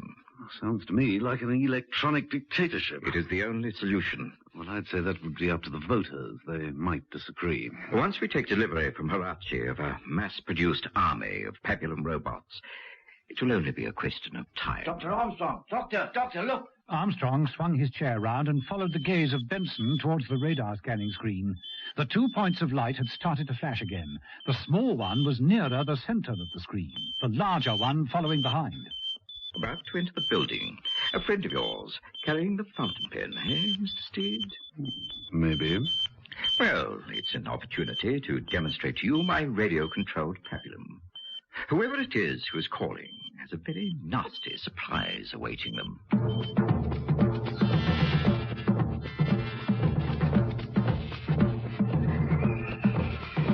Mrs. Peel arrived and gained entrance to the main building quite easily. She used her punch card in the hall. Enter the lift, please. And she took the lift up. Now, where the devil is Steed? How do I find him in a building as big as this? Good question, Mrs. Peel. In the library, Armstrong had switched on the TV screens and was able to observe Mrs. Peel quite clearly. What a charming young woman. I'm sorry she won't be joining us. Armstrong reached out to a panel marked Lift on Control and pressed the Assembly Shop button. In the lift, Mrs. Peel was vaguely surprised when the lift glided to a stop and the doors opened. She stepped out into a huge room filled with crates and boxes, all filled with the various parts of the Papillon robot. Armstrong watched her progress with interest. Very interesting. But the other robot geared to the transmitter should be with us soon. Yes.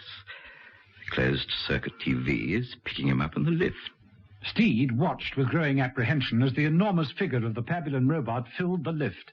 It stopped at the assembly room floor, and the robot lumbered out, pursuing Mrs. Peel down the pathway between the crates. I think you must agree, Mr. Steed, that the automated assassin was a stroke of genius. Loyal, obedient, and extremely efficient. Just how efficient you'll be able to see for yourself at any moment. Look here, Don't move, Steed. Don't move. Just sit and watch. Is this your idea of progress, Armstrong? Killing by robot? I can allow nothing to stand in my way. My robots will prevent the ultimate catastrophe. But at what price? A Papillon robot police state? People are not machines. Of course, they're fallible. That's what makes them human. While Steed was talking, he was working at the armrest of his chair. He remembered how Armstrong had demonstrated all kinds of gadgets that were worked by the buttons concealed in the arm. The security gates at the lifts, the airflow control, even piped music and extra furniture that rose from the floor. All these things were at Steed's fingertips as he raised the arm. With the flat of his hand, he pressed the whole lot at once. Steed ignored Armstrong, threw himself at Benson. The gun went off. Steed got a grip on Benson and threw him at the computer pad. Steed rushed for the lift. The doors opened automatically. Come on, Steed, you're cutting this one a bit fine.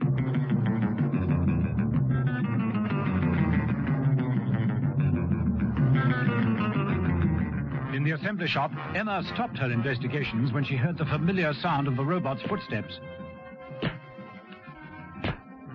Don't like the sound of that at all. The robot approached. Mrs. Peel dodged, and the robot plunged its way through the crates, cutting a direct path towards her. Mrs. Peel reached into her pocket and withdrew an automatic pistol. As the enormous figure pushed crates and boxes out of its way, Mrs. Peel crouched down and then fired at point blank. The pabulum robot didn't pause, but continued relentlessly. Steed entered from the far side of the room. Don't tackle it! It's a robot controlled by a pen in your jacket pocket! Throw me the pen! Right! And approaching at speed, caught the pen neatly. The robot swung round and now meant to attack him. Steed, throw back the pen! At that moment, Dr. Armstrong appeared in his chair, moved by the second maintenance robot. He made an adjustment to the controls, and the maintenance robot left him and went after Steed. Watch it, Steed! You've got both of them on you now! Throw me the pen! No fair! Steed had a far better idea. As the maintenance robot attacked and swung its arm in a vicious karate chop, Steed ducked under the blow and fixed the pen in the robot's overall pocket. Immediately, the first robot turned and attacked his fellow machine. No! Stop! Stop them! Armstrong, reacting with horror at the battle between the two robots, thrust his chair between them. No! Stop! Well, Armstrong always did say that human beings were fallible. He's just made his last mistake. Come on, Mrs. Peel, let's leave the machines to take over. They'll destroy all this quicker than we can. Come on, let's take a quiet drive home. Horse and cart, perhaps?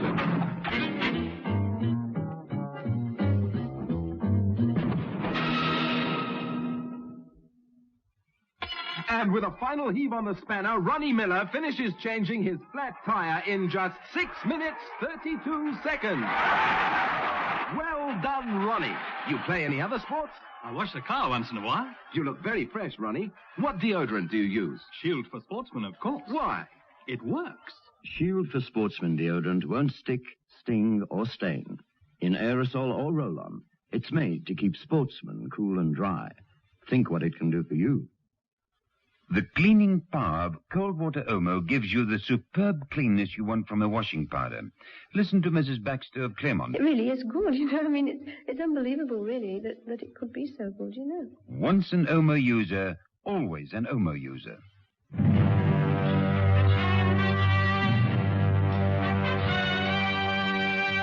The Avengers.